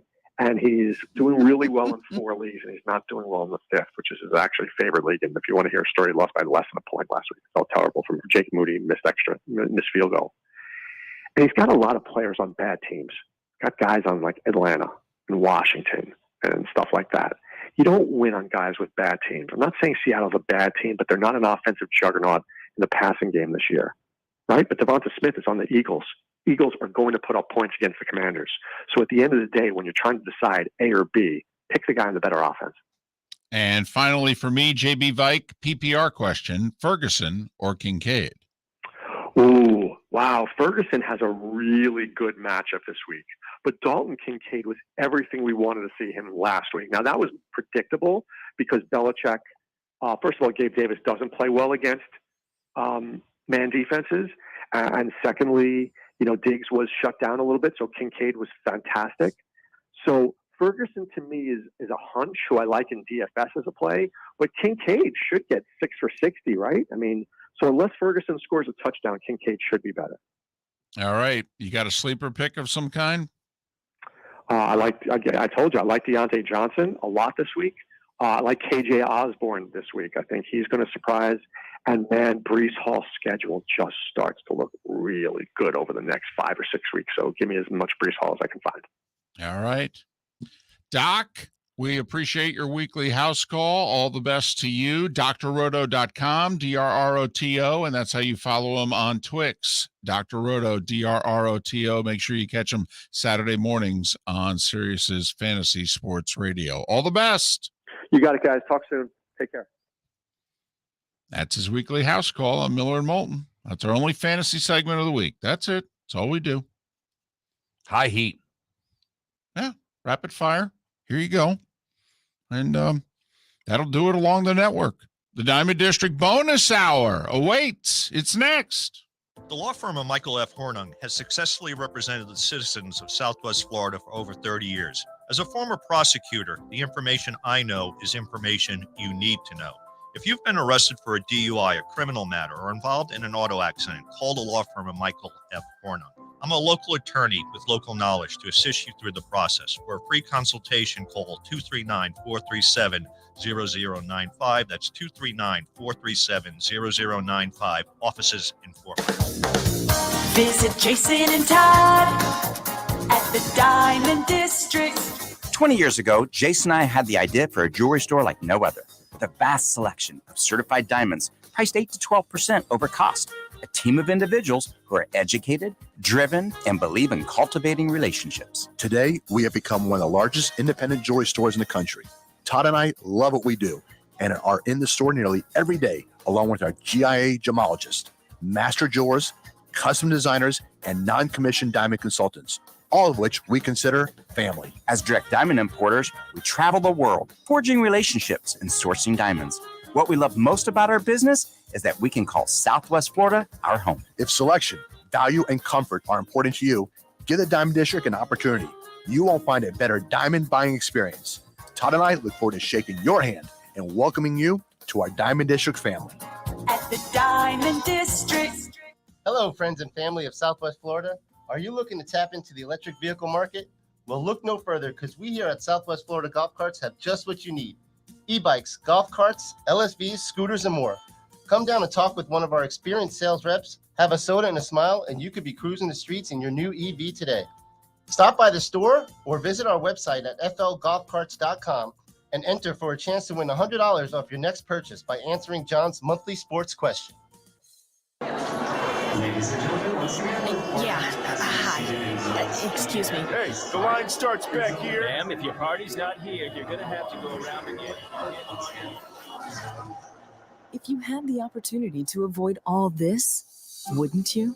Salt Live is the official transportation provider of the Miller and Moulton Morning Show, making your trip to and from the airport seamless and stress-free. Salt Live is supported with the help of local partners like the Bayfront Inn. Gather your family and friends and enjoy a leisurely day on the water with a pontoon or deck boat. If you prefer to explore the waterways without a motor, the Bayfront has canoes, standboards, and kayaks. At the end of your journey, enjoy lunch or dinner at the Bamboo Tropical Bar and Grill. The Bayfront Inn, something for everyone on 5th Avenue in downtown Naples. BayfrontInNaples.com. When you need a ride, book with Salt Live Transportation, 308-8686, or book on saltlivetransportation.com.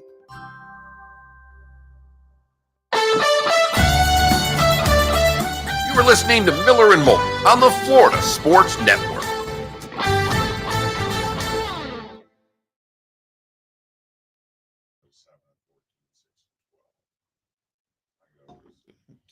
We only do 39 minutes an hour.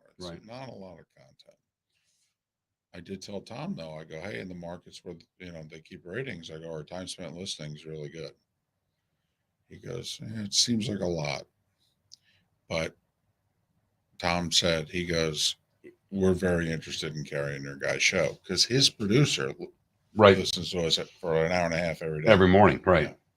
In fact, Tom joked on the air. He said, my producer listens to your guys' show, and that's how we put our lineup together. It's funny. Yeah. Well, I remember you had said that before.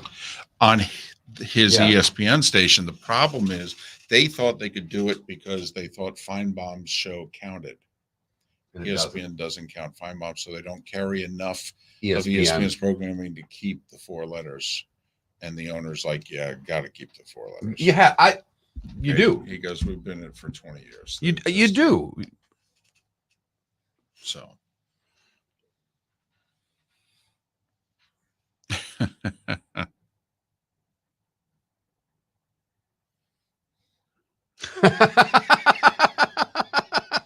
Adam, that's funny. Yeah. Right.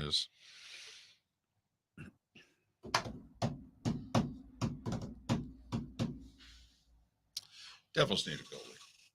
Just stop it already. Just gave up 5 to the Washington Capitals.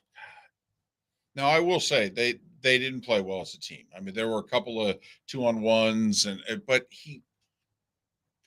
stop it already.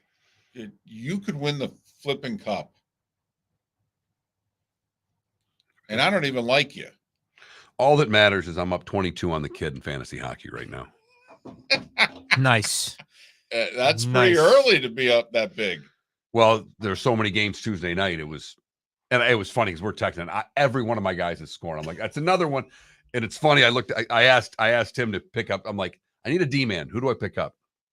Like a week ago. He goes, I probably shouldn't tell you. I'm like, come on. And he goes, well, I was going to get this guy or this guy. I got this guy. To get the guy from Detroit, he's got a long, goofy name. Like, all right. So he, of course, has an assist in the game. He's like, you're welcome.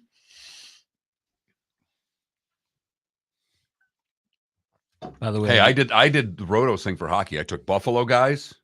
I took Colorado guys. I took Toronto guys. I took Edmonton guys. Do you play fantasy basketball? I do, but I'm not playing this year. Really? Yeah. Are you too busy? Every time, because again, it's kind of like baseball. It's a long season. Right. You know, people stop caring. Most of the times I've ever been in a league, there's always like 2 or 3 guys who just stop caring, and it just ruins the whole league. I agree with that. I've never been in a league where the whole year, every single player in fantasy basketball. You should ask. It's too late now, but you should have asked Roto. You know, where these high. Not that you want to be in the high stakes league, but yeah, but where you could get online and pay $25-$50 and be in a league with guys who are into it. Because I think I think you'd be good at it. You love the league. Oh yeah, I was really, really good during the COVID year.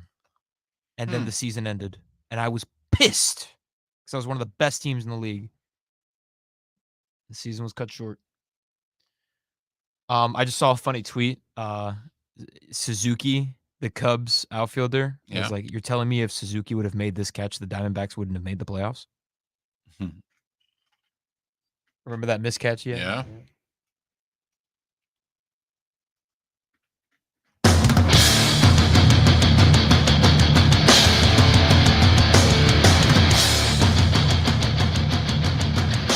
You are listening to Miller and Moulton, exclusively on the Florida Sports Network.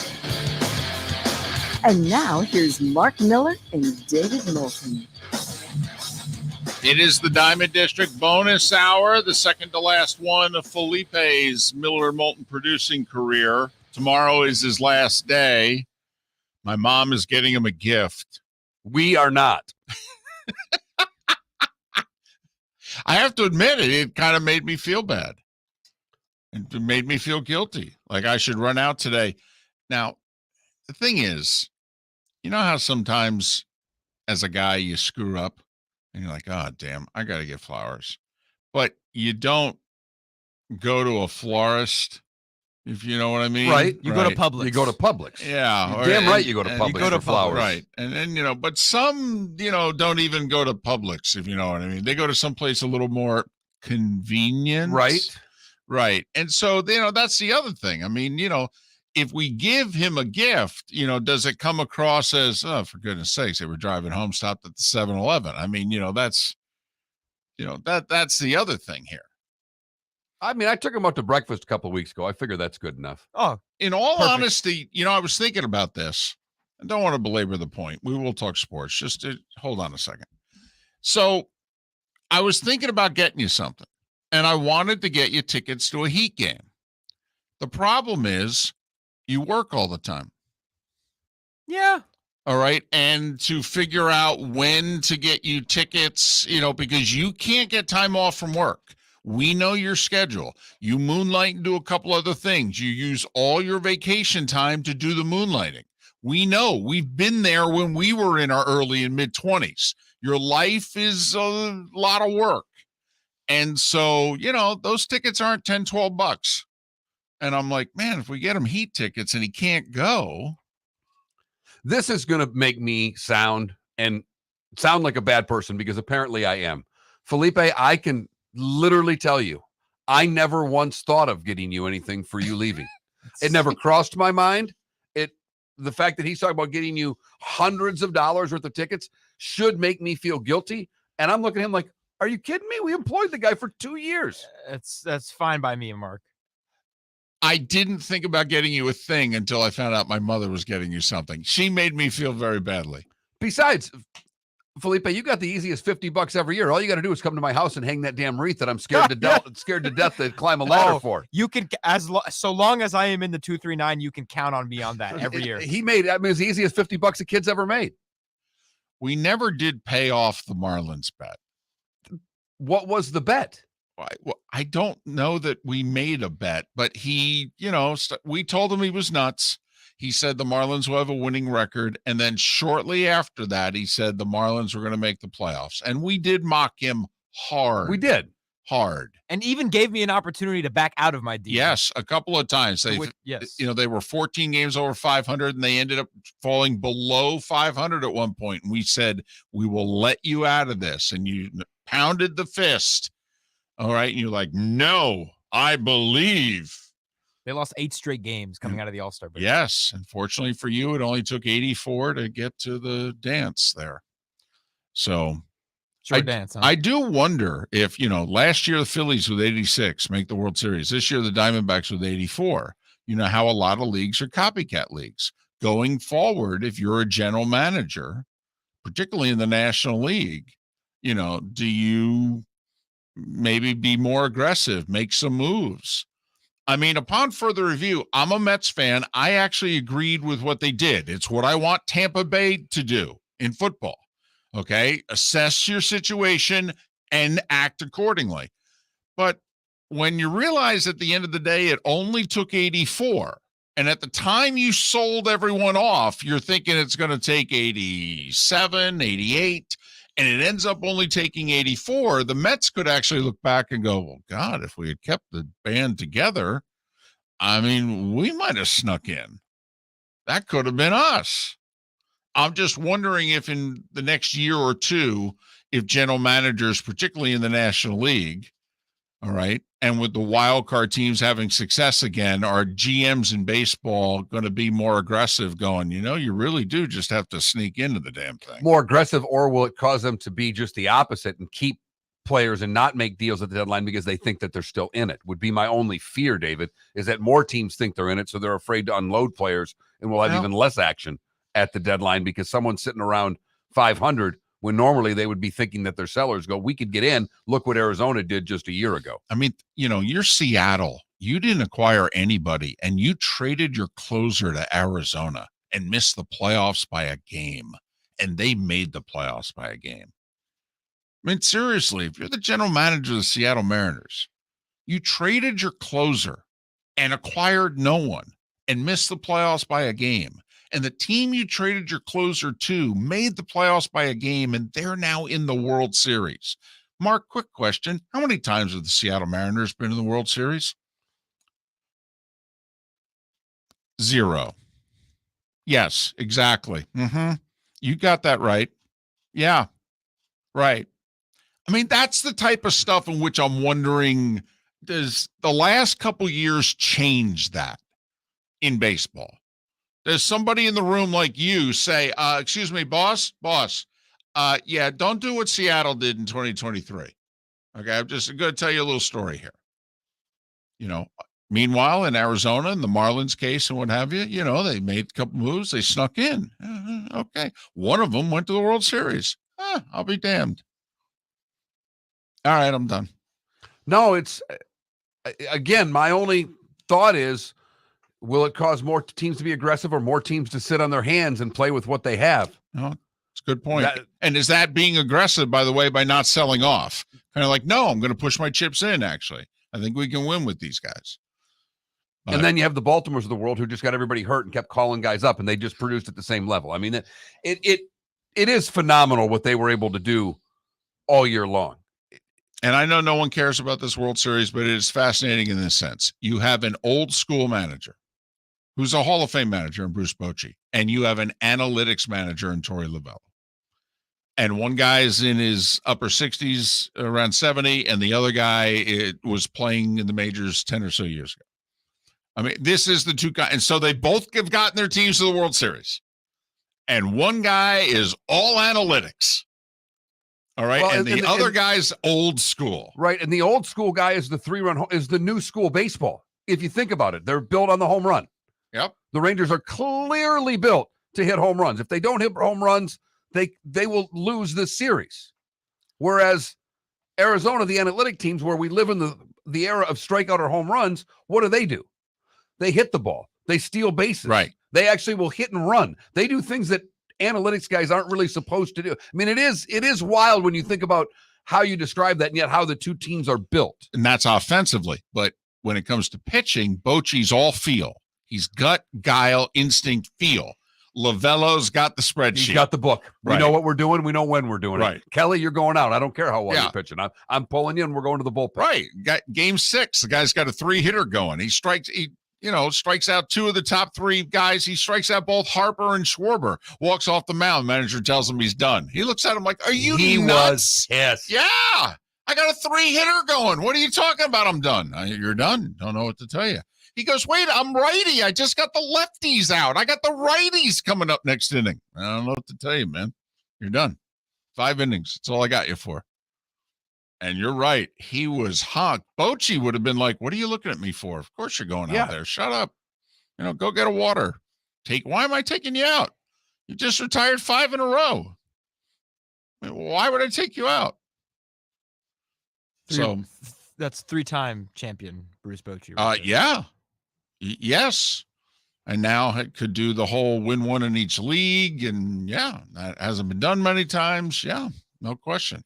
He's another one. I don't know why he has to wait till he's done. Matt, can't you put someone in the Hall of Fame? You know that they can't, and they do in the NBA though. Greg Popovich is an active coach who's in Hall of Fame. I know. That's all. I just want people to enjoy it. There's no guarantee. Like Dusty Baker, 74. No, there's no guarantee. I mean, he's 74 years old. That's the average life expectancy of a male in this country. All right. But the committee that votes on managers and what have you for the Hall of Fame is not going to meet again for 3 more years. Dusty Baker has to wait 3 more years to go into the Hall of Fame. First off, he should have been in already, for goodness sakes. But really, he's got to wait 3 more years? Why? That's a rule. Well, change the damn rule. All right. No, I really am done now. I'm sorry. No, you're not. I could just say, what other rule do you want to change? Oh, for goodness sakes, what sport we talking? I mean, that's usually a June, July show right there. I was thinking about you throughout the Tampa Bay Atlanta game. Every time there was a fumble near the goal line. Yep. And they're all benefiting Tampa. Yes. Oh, yeah. I was yelling at John Perry. We were in the production room together. We were watching all these games. And I said, look at this fumble. He says, what is this? Is this a touchback? All right. He says, where's the ball? Come on. I need to know. He's not even watching. It was like getting a soda or something. He comes back. He goes, will you stop yelling at me? All right. It's not even a work day. Stop yelling at me. Like, I need to know. By the way, I'm just curious, have you ever talked to him about the fumble through the end zone? Does he think that? I didn't ask him that. The last time we had him on, one of the days you weren't on, we had him on as a guest, and that was a question I didn't get to. All right. He's in favor, by the way, of the Belichick challenge everything. I knew that. I remember you telling me. I'm curious what officials think about the fumble through the end zone, because you hate it. It doesn't bother me a bit. I think he's in favor of it. That was a great play by the Tampa player to knock the ball loose. Mm-hmm. I'm not giving that ball back to Atlanta. Why should it be Tampa's ball? What did they do to get possession? I know what they did to prevent the touchdown. What did they do to get possession of the ball? Did they fall on it? How else can you get possession in the game? That's the only way you can get possession of the ball without actually possessing the ball. It seems absurd to me. But obviously just to me. No, you're not the only one on this. I know Rich Eisen's on your side. Oh, okay. I know there are a couple others that are on your side. I just don't like the idea of being able to fumble the ball at the goal line and you just get it right back wherever you fumbled it. Well, it's nice to know someone famous, because it was like when you and I were pounding the table for college football games to get shorter. We at least had Chris Fowler on our side. I think we're still the only 3, but okay. My only retort is, what do you do then with the ball? They just get it back where they fumbled it? Yes. Okay. I'd even be fumbled it at the half-yard line. Here, you can have it back, second down. I don't know how making a great defensive play justifies giving the ball back on the half-yard line. I'd be willing to return the ball all the way back to where the play started. I just don't think the team, all right, that didn't recover the ball should get possession of the ball. We're going to take this in the hallway, I think, next. Located on the East Trail, locally owned Naples Tiki Bar and Grill is an outdoor eatery next to the Hitching Post Shopping Center. Island-inspired food with a true tiki theme. The best place in Naples to enjoy the beautiful weather in Southwest Florida. The Naples Tiki Bar and Grill offers a great menu for dine-in or takeout. Enjoy our famous pulled pork, huge burgers, and tiki bar cocktails. Don't miss happy hour every day from 3 to 6 and live music 7 days a week. See you soon at the Naples Tiki Bar and Grill, 11498 Tamiami Trail East. The law firm of Michael F. Hornung specializes in criminal defense, DUI, personal injury, nursing home claims, and auto accidents. I'm a former prosecutor with over 34 years of experience. The information I know is information you need to know. If you've been arrested for a DUI, time is of the essence to maintain your driving privileges. Call the law firm of Michael F. Hornung for a free consultation. At the law firm of Michael F. Hornung, we are committed to excellence in your representation. Being a local attorney with local knowledge is clutch to the success of your case. For over 30 years, we have successfully represented the citizens of Southwest Florida. For a free consultation, call 239-437-0095. That's 239-437-0095. Our offices are conveniently located in Fort Myers. Visit online at mfh-law.com. Hello, friends and family of Southwest Florida. Are you looking to tap into the electric vehicle market? Well, look no further, because we here at Southwest Florida Golf Carts have just what you need. E-bikes, golf carts, LSVs, scooters, and more. Come down and talk with one of our experienced sales reps, have a soda and a smile, and you could be cruising the streets in your new EV today. Stop by the store or visit our website at flgolfcarts.com and enter for a chance to win $100 off your next purchase by answering John's monthly sports question. You are listening to Miller and Moulton on the Florida Sports Network.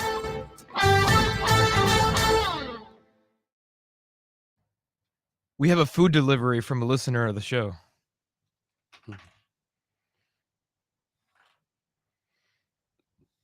Someone's. Hello. Mark. Oh. Bananas and pastries. Oh, you're so sweet. Thank you. Well, I wasn't able to come tomorrow, so I was like, "Oh, you're in the studio. I'll bring them anyway today." That's so nice of you. Well, thank you very much. Hi. Hello, nice to meet you. It's very nice to meet I you. told her you were going to be in. She was like, should I visit? I want to meet him. By the way, what is your mother doing listening? I don't know. I mean, My mom knows nothing about sports, but she'll text me like weekly about either the Dolphins or the Jets, and I'm like, you don't know what you're talking Right. about. Right. It's really bad. I was going to say, I mean, she needs to get out more. All right. Oh my Clearly. gosh. Yeah. So this was a picture that they sent in a group chat that I'm in with her and like a bunch of her family members. Where is it? It's in our text. They literally yesterday they asked me, they're like, "Oh, we heard that Phil talked about us." It's the in their radio." backyard. They were just watching. I'm like, it this for is Christian. unbelievable. That's fantastic. See? Now what are they going to do? That's a good point. Now you have to you have to show the stories you're editing so they can pay attention. Right. Yeah. They'll watch the 4:00 news. Gosh. Yeah. Thank you. Appreciate that. Thank you. Thank very you so much. That's That was very nice of you. All right. It's And really best for of you. luck, by the way. Yeah, good luck with that. I mean, we tried the best we could. Now it's all on you. I know. I know. No. I have literally people come up to me and I'm like, they're like, "Oh, you're Felipe's girlfriend." I'm like, "Oh, what?" And by the way, I'm glad that you only, say he's a mediocre singer. I was worried that, you thought. Yeah, so that's fondly really nice him. of her. Yeah. Yeah. Well, he Which walked around singing to wake me up, and I was like, "Ugh." which translation means you're not that good. Yeah. Okay. I mean, if she's only willing to go as far as mediocre, I sang the national anthem one time in front of her and she said it was good. that's because she never wants. You weren't dating that long at that point. Right. Yeah, we're like a month in. Yeah.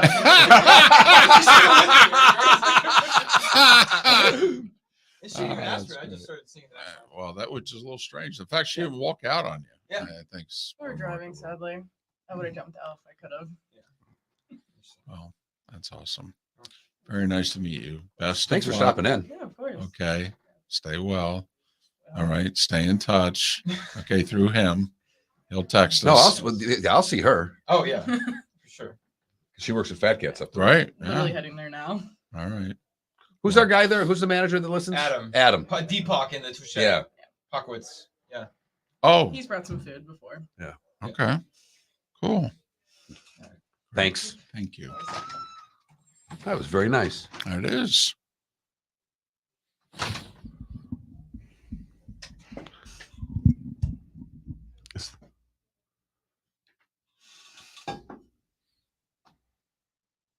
That's from Manolo's. That's good stuff. That is good stuff. You're killing me over It there. smells great. Oh yeah. Taste from home right there. The other Cuban place reopened. It's got a new name. It's you know where Rosa C. Parks Elementary is, that Publix Plaza, where Metro comes into 41. Yes. It's that neon green building. Oh. They closed for a while. It reopened under Latin. They had a good Cuban. I was given good recommendations at soccer practice. Okay. It's cheap too. That's right down the street from Yes. my house. So You know where I'm talking about, right next to yeah. By the way, her boss, tell her to get to work. that Wawa on Alico is getting closer and closer. To being Yeah, I finished know. every day. Yeah, one day I'll be able to get gas there.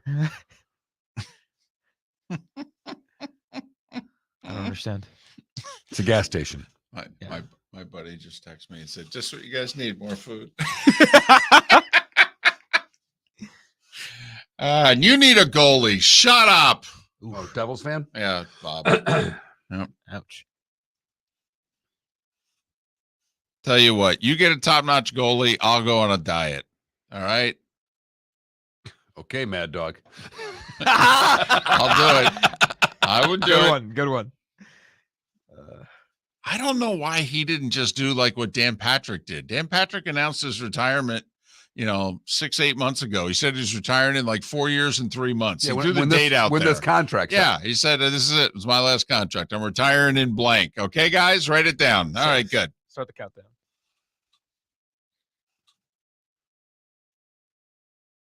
Ten seconds.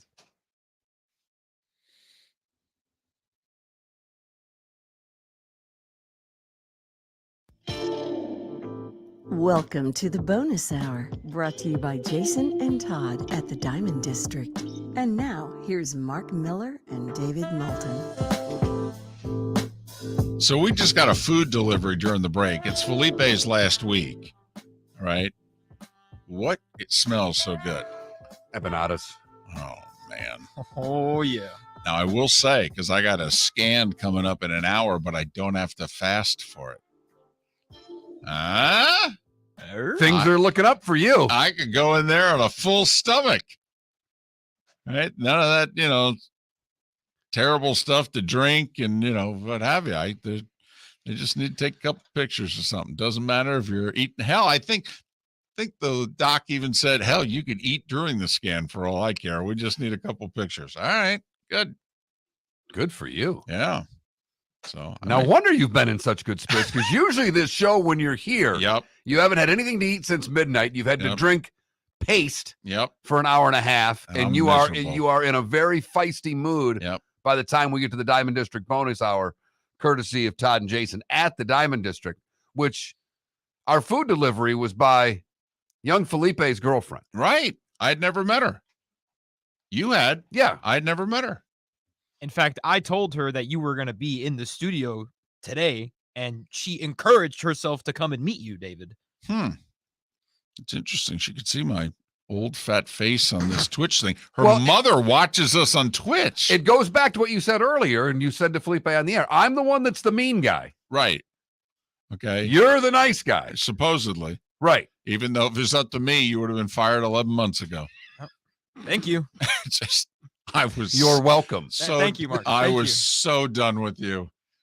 Man, oh man. Mark, he and I was on a roll, anger roll. And Mark got it, stood his chest out, looked at me. He's like, no, absolutely not. And I'm looking at him like, you're just as angry at him as I am. He's like, it would not be the right thing to do. I'm looking at you like, when the hell did that enter the equation? It never had.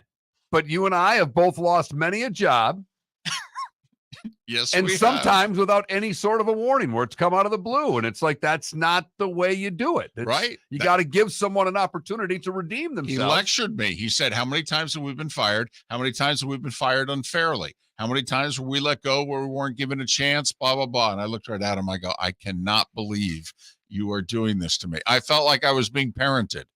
All right. And I'm like, son of a, okay, fine. Fine. It's on you. So you've been his responsibility for the last 11 months. Now we're cutting the cord. We're setting you free, young lad. Go.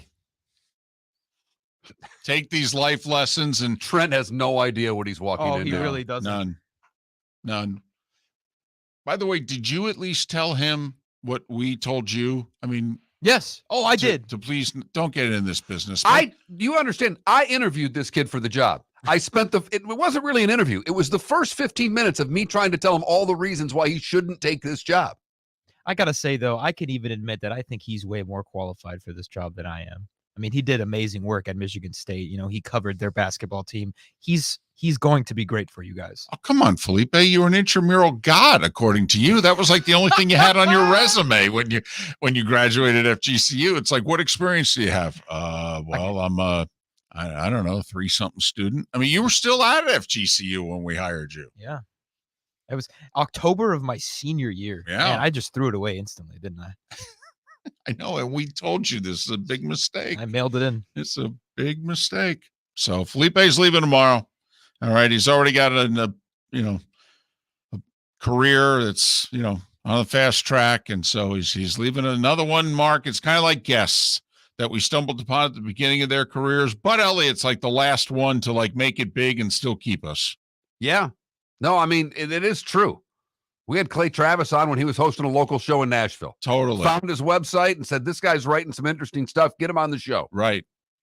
All right. About 10, 12 years ago. Whatever happened to him? Yeah, Yeah. Still waiting to find out. So we've got a list. But so, yes, young Felipe leaving.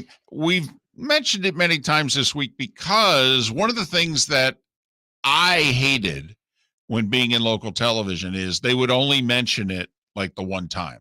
Like, hey, and by the way, this is Bob's last day. Bob, okay, good luck to you. Yeah, it's been fun. Hey, thanks. And then that's it. The newscast is over. And the audience, first off, most of the audience doesn't catch it. And then they wonder, what happened to Bob? Okay. But then also it's like, wait a minute, he's gone? Wait, what? And for those of you who've said, you've mentioned this 67 times. Well, a lot of you don't listen as attentively as others. Right. In fact, the average listener listens to like a couple segments a show. So there you go. But Felipe's leaving. Trent's coming in on Monday. There you go. And it just so happens I'm in town for Felipe's last 2 shows. Not because of me. So there. No. No. Let's just get that clear. I understand you're a young person. You think you're very important. Just ask you. Yeah, that's how it works. My Diva wide receiver in me. Exactly. Yes, right. My TO. You know what? That is probably why I took such a liking to you, because you do have diva wide receiver in you. And you know what a sucker I am for a diva wide receiver. I'm always open. And you're always going to shoot. Yep. You're a chucker, aren't you, on the intramural court? I put up the most irrational shots. Kobe post fadeaways, That's shocking. Off glass. Absolutely shocking. I love all the Bills fans that are blaming everything going wrong in Buffalo on Stephon Diggs. What? Yeah. Oh. Are you serious? Well, it's not Josh Allen. Oh, Can't be Josh Allen. Can't be Josh Allen. Stephon Diggs. Stephon Diggs. He's the problem. He's the problem with the team. There's obviously there's not good chemistry. There's something going on. It's Stephon Diggs' problem. Okay. How many in the Twitch chat room today? We've had 3 Bills fans basically say if they lose to the Bucs, they got to trade Diggs. Well, Vikings fan who is convinced that no team with Stephon Diggs will ever go to the Super Bowl. Really? Fine. You could think he's the biggest diva wide receiver in the world. Do you know how many people he is dependent on to become a part of the team? The entire offensive line and the quarterback and the offensive coordinator. That's just to get him involved. It's his fault? Really? It's a wide receiver's fault a team is underachieving. They must not remember how good he made Case Keenum look. It's just amazing to me. How about the head coach? How about the offense coordinator? How about the quarterback? Would you put them maybe on the list higher than any? How about the defensive game plan for the last game that they had? Okay. Why? Because they gave up 29 points to the Patriots? Right. How about just the last damn drive? Skip all the points. They come down, score, and take the lead, and you got one job to do. Right. Stop Mac Jones. It's not that hard. Everybody's been doing it. Yes, they have. Easily, as a matter of fact. In fact, I think he's been benched at least twice this year, right? Yeah. Complete less than 60% of his passes, but against your defense, he completed around 80. Yeah. But it's the wide receiver's fault. Right. Okay. I will say that is also what's going to be murmuring in the crowd tonight. I mean, if Tampa Bay can get off to a start, pay attention to what that crowd sounds like tonight. Because the Bills fan is unhappy. There's one that you and I know pretty well. He is like throwing things at the TV. And there's another couple that you and I know pretty well. I don't know any Bills fan that's being patient right now. No. They're angry. Yes. And they're angry at everybody. They're angry at Dorsey. They're angry at Diggs. They're angry at Allen. They're angry at the defense. They're angry that their team's been injured like this for the second straight year. There's not a lot that they're happy about. No. And similar to Lions fans, I think you can expect a lot of Bills fans at this game. Well, it's in Buffalo. Oh, my gosh. When's he leaving? Wow. Unbelievable. I think you're right, Felipe. You can expect a lot of Bills Yeah. fans I at thought this it was game. in Tampa Bay. No, Roy Cummings was on the show earlier. We talked about this Bills game. Right. In Buffalo. In case you missed any of the show, go to all the usual places to download the podcast. And we're only giving that for Philly, not for anybody else. This will be Felipe's last week.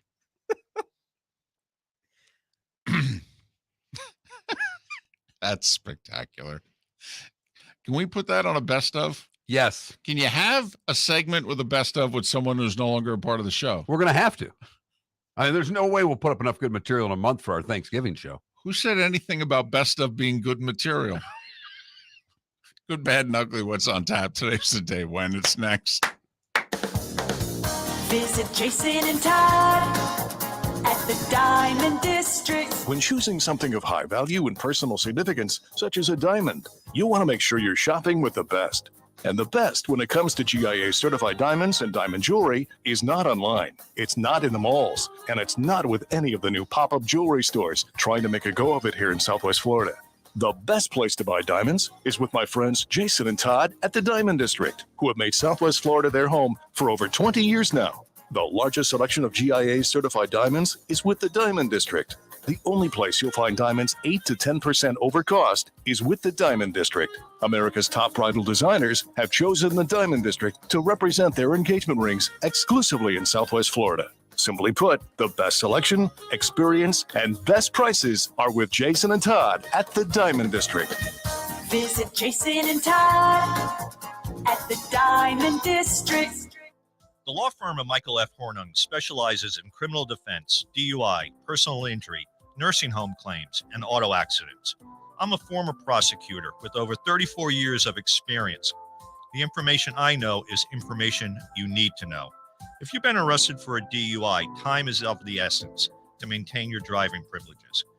Call the law firm of Michael F. Hornung for a free consultation.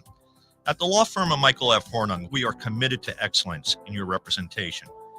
Being a local attorney with local knowledge is clutch to the success of your case. For over 30 years, we have successfully represented the citizens of Southwest Florida. For a free consultation, call 239-437-0095. That's 239-437-0095. Our offices are conveniently located in Fort Myers. Visit online at mfh-law.com. You are listening to Miller and Moulton on the Florida Sports Network.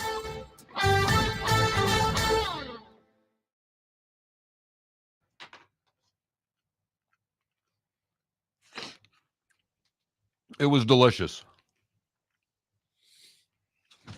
Let me get one myself.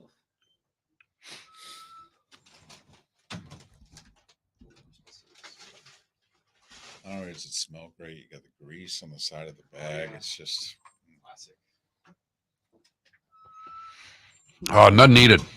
I don't need to make an empanada spicy. I'll stick with the savory.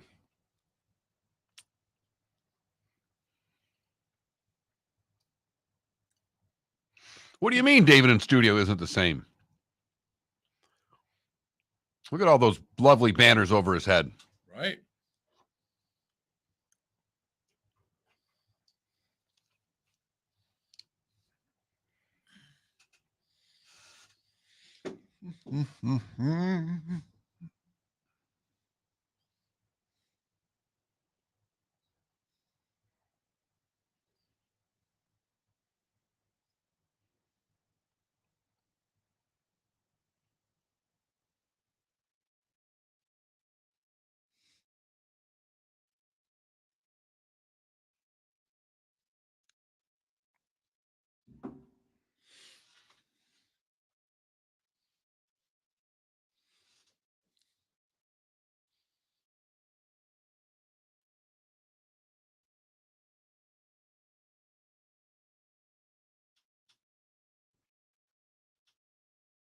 cannot believe the Bulls had a team meeting after the opener.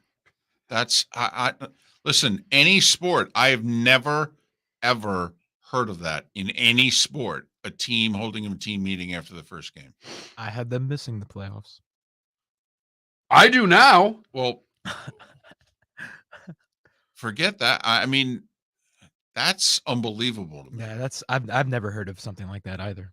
Minor league, major league, I've never heard that. And it's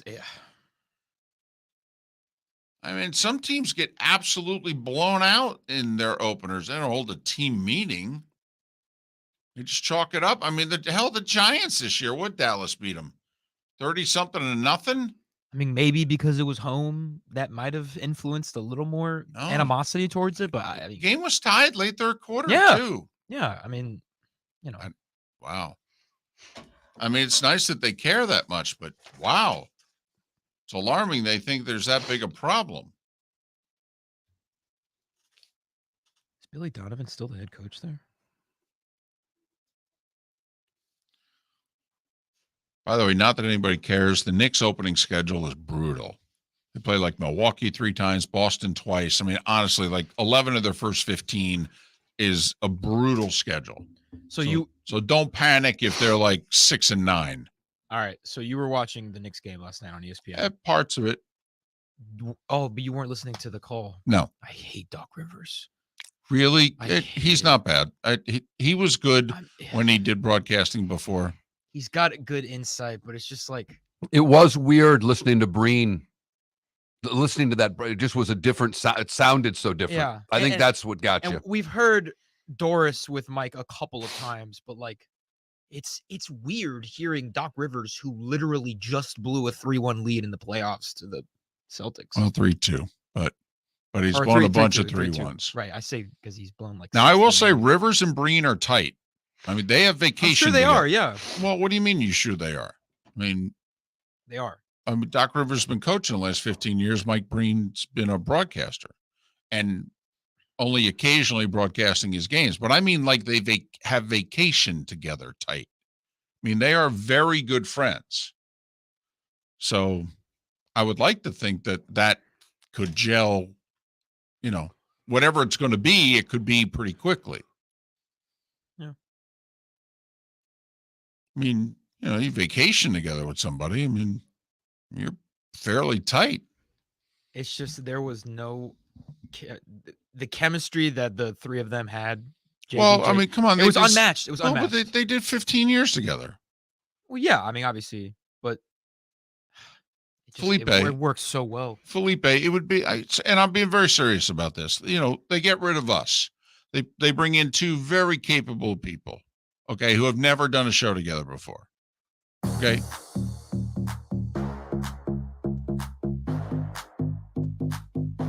Welcome to the bonus hour, brought to you by Jason and Todd at the Diamond District. And now, here's Mark Miller and David Moulton. Couldn't resist, could you? Couldn't resist, could you? I couldn't. I have no willpower. None. Oh, that's not true. You haven't had an Oreo in like 16 days. Was he chair bouncing again? No, he No, wasn't. Just knocked down an empanada in the Oh. break. He's just like, you had no willpower. Yeah, they're sitting there smelling the studio up unbelievably well. They smell great. With love. A little bit of grease on the side of the bag, too. It's everything I like about food. I haven't had one yet, though. I know. I'm waiting. I'm going to eat one during the scan. That's what I'm going to take it with me. Okay. They're going to be like, okay, it's time for your scan. I'm going to say, hold on a second. I'm hungry. You got napkins? I'm just going to put it on my chest. They're going to be like, it's in the way. Hold on a second. So we got Pat Kerwin tomorrow. We got Lee Sterling tomorrow. And we've got our picks tomorrow. And there will not be an in-depth World Series preview since, let's face it, there are, 13 people in Southwest Florida that are going to watch it, apparently. I think we just gave it a couple segments ago, didn't we? Well, we talked about baseball, and we mentioned both teams and their managers and right. the style of play. Right. But we didn't, it's not like we went through lineups or pitching or anything like that. And We could have known, would have known either way. How do they know? Kurt Schilling did say yesterday, if there's an outstanding World Series and nobody watches, did it actually happen? So, all right. But that's our show tomorrow. It's time for someone to take back this segment, if for no other reason than to stop David from talking about Meghan and Harry. Here's Mark Miller with Today Was the Day When. 1861 we start today. The Pony Express ends after 19 months. Ran from Missouri to California. 1881. The most famous shootout in the Wild West, the gunfight at the OK Corral.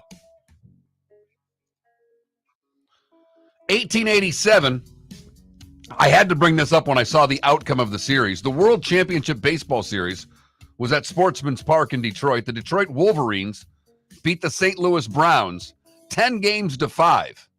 What? Thank you. What? First off, the Detroit what? Wolverines. What year is this? 1887. They were in the National League. They beat the Browns of the American Association. And the Tigers are the oldest team in the American League, right? Right. But in this case, the Detroit Wolverines were in the National League. Yes. Gotcha. 1918, Cecil Chubbs gives Stonehenge to the Brits. 1919, Woodrow Wilson's veto of the Prohibition Enforcement Bill is overridden. Yeah. Marciano beats Lewis today in 1951 at the Madison Square Garden. Not at the Madison Square Garden. I said it is the Madison Square Garden, but at Madison Square Garden. Today in 1960, the American League approves the Washington Senators' move to become the Minnesota Twins. And two expansion franchises, the LA Angels and the Washington Senators, are put into the league. And it's not a coincidence that 61 was the year that both Maris and Mantle seriously challenged, and obviously in Maris's case broke Babe Ruth's record, because not one but two expansion teams. Maris hit 13 of his 61 homers against those two expansion teams. Well, and in 61, the season went from 154 to 162. George Foreman wins gold in Mexico City today in 68. Once again, to recap, Clay, Frazier, and Foreman were the three heavyweight champions in 60, 64, 68. Today in 72, Alcatraz became a national park. Wow. Right. It's kind of morbid. It really is. Anwar Sadat becomes the first Egyptian president to officially visit the United States today in 1975. Today in 76, Trinidad and Tobago become a republic. In 1981, David Bowie and Queen release Under Pressure. I liked it. I still do. Steve Carlton won his fourth Cy Young today in 82. He was really good. He was. The Terminator was released today in 84. I love how they write these. I will read as written in 85. On a poor call in Game 6, umpire Don Deckinger starts a string of events probably costing the St. Louis Cardinals the Baseball World Series. You think? You think. Would have been 2 out and nobody on in a 1-run lead. Instead, it was 1 out and a runner on first. Yankees win their 23rd title in 86 over the Braves today. 96. 96, sorry. 97, the Marlins beat the Indians. There you go. Right counsel. 2000, the Yankees beat your Mets. Yep, in 5. 2005, Chicago sweeps Houston for the White Sox first title in 88 years. And the longest World Series game ever was today in 2018 when the Dodgers beat the Red Sox 3-2 in 18. 7 hours and 20 minutes. I watched it. I watched the second half of it. I was in a hotel room getting ready for a football game the next day. And Nathan Eovaldi came out of the bullpen for the Red Sox and threw like 7 shutout innings, but gave up the game-winning homer in like the beginning of his 8th inning of work. and the Red Sox players greeted Eovaldi. Remember, he had just given up the game-winning homer, treated him like he was a conquering hero because obviously he saved the whole pitching staff.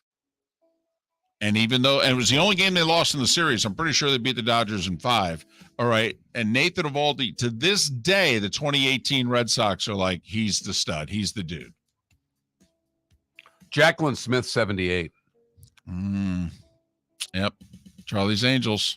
Pat Sajak, 77. Hillary Clinton, 76. Singer Natalie Merchant, 60. Keith Urban is 56. And Seth MacFarlane is 50. Wow. What did I miss, David? Seth MacFarlane has done all this in his life and career, and he's just 50? Yeah. That's impressive. Yeah.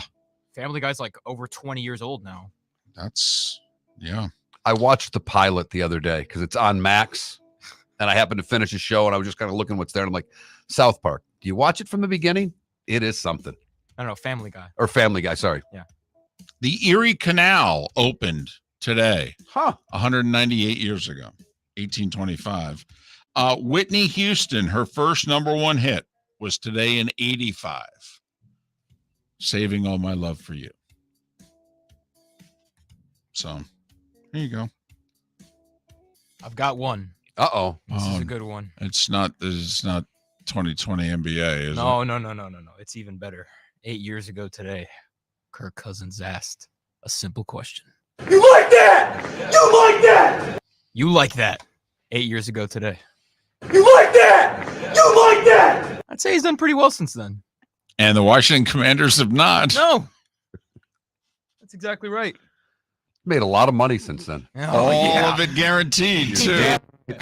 Yes, sir. And guess what? His next contract going to be fully guaranteed, too. You like that?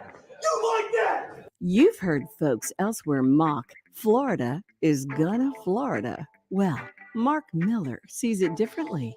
He calls it the good, the bad, and the ugly. What you got, Mark? We go to Auburn, Massachusetts for the good, where Debbie Virgilio left $525,000 in her will to buy the Auburn Fire Department a new ambulance. That's nice. Yeah.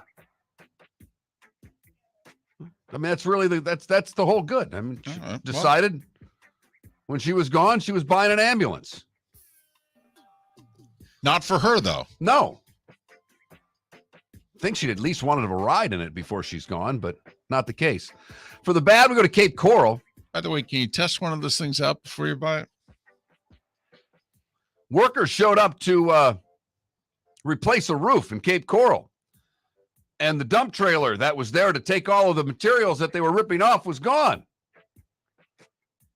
Crews got there at 6 a.m. They were about to tear their next load off, and they said there's no trailer. Security footage shows a burgundy-colored pickup driving down the road in front of the business. Minutes later, it drove away with one of the company's trailer. $35,000 trailer. It's been gone for a couple of weeks. Damn. That's better than your canoe. Yes. Finally, the ugly. We go to New York City, where a customer got locked into a vault for over 10 hours. Oh. The man was in the vault in the basement of the World Diamond Tower when employees were unaware of his presence and closed the door.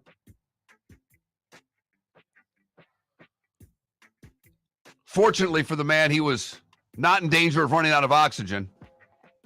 When the time lock opened at 6 a.m. the next morning, he was freed. And that is the good, the bad, and the ugly on today, October the 26th, 2023. You know, it's a Thursday night, so whatever picks Miller and Moulton make are pretty much locks because we don't get credit for all the bets that we've gotten right on a Thursday night this year. And we're really good on Thursdays. I'm trying to figure out, we have 2 college football games tonight, one on ESPN, one on ESPN2. And I know that, hardly any of you are going to watch any of these games. How is Virginia Tech a 3-point favorite at home against Syracuse? I know Syracuse has lost 3 in a row, but Syracuse is better than Virginia Tech. Right. There's not a quarterback out. There's not a key player out that I'm seeing. Right. So I know it's a road game, Thursday night, what have you, but I like Syracuse getting 3 tonight in Blacksburg. About Tech with a losing record. I'm just saying that would be kind of my play tonight. That's 7:30 ESPN on the Deuce at 7:30. Georgia State, Georgia Southern. Those two teams, by the way, are combined 11-3. Georgia State's actually at 6-1, and it's a virtual pickup. So I actually think this will be a big deal for both of these schools. Southern they'll pack it for this game. This will actually be a well-attended game. It'll have a little atmosphere. You mean unlike a Georgia Tech game? Hello. So obviously Amazon tonight, 8:15 kickoff. Bucs 9.5-point dog. It's in Buffalo, Felipe, by the way. The Bills are home tonight. Thank you. Okay. Thank you. So if you had to bet the game, I'd take the points. Well, with the Bills, you should. With the if I had to bet the game, I'd take the Bucs and the points. I think the Bills win the game, but I love the 9.5. Over under 43.5. The Bucs are not scoring. The Bills, what's that? 27-17. What they're telling us? Basically, I mean, is what that's they're the telling score us they're the telling game us. is. I would go over. Probably shouldn't. Bills have been struggling. Bucs are definitely struggling, but I would probably go over. I don't know that either defense is going to measure up well tonight. I mean, seriously, who's going to guard Mike Evans? Or Godwin, for that matter, on the Bills? I mean, if they don't get to Baker, that offense should be able to move the ball tonight. Bills' run defense is bad. Bucs' running game is bad. Well, one of the two has to give tonight. Either this is the night that Tampa can finally run the ball. They average 78 yards a game. If they can't run for 100 yards tonight, then they're just a really bad running team because the Bills give up about $130 a game on the ground. So I would actually play the over, which I think would also help with Tampa's going to score a few points and they're getting 9.5. That would help your bet. No. Okay. I don't know. I see. I think if they're scoring a lot of points, that means Buffalo will be scoring a lot. If it's over, that could mean Buffalo is scoring a lot of points. Could lose 30-20 is what you're right. saying. So, all right. NBA, just 2 games. They're both on TNT. Sixers and the Bucs. I mean, looks good. Harden, he reported to the Sixers yesterday, practiced, but he's not playing. It's a joke. It is. Phoenix, by the way, they may be without 2 starters tonight. We're already doing the, load management, bumps and bruises. I'm sore, can't go for game 2 for Phoenix. They're in LA playing the Lakers. Both games on TNT. Lightning home tonight against San Jose. Overwhelming favorites. You have to bet 300 on the Lightning to win 100. You know the game I like tonight, if I were to bet a game? The Lance are only minus 135 on the road in Pittsburgh. Oh. They're unbeaten. I know. They're due to lose. You're right. But, when's Vegas going to lose? When's Boston going to lose? When are the Avs going to lose? They're all unbeaten. Dallas's only loss is in overtime or a shootout to Vegas, too. So there's a few teams who've got a donut in the L column in the NHL. But lots of hockey tonight if you don't want to watch football. 11 hockey games tonight. So there you have it. What do you say we do a Football Friday tomorrow? Works for me. All right. And here I thought you were going to want to talk about the Texas-Arizona World Series. Miller and Moulton. We'll see you tomorrow. The law firm of Michael F. Hornung specializes in criminal defense, DUI, personal injury,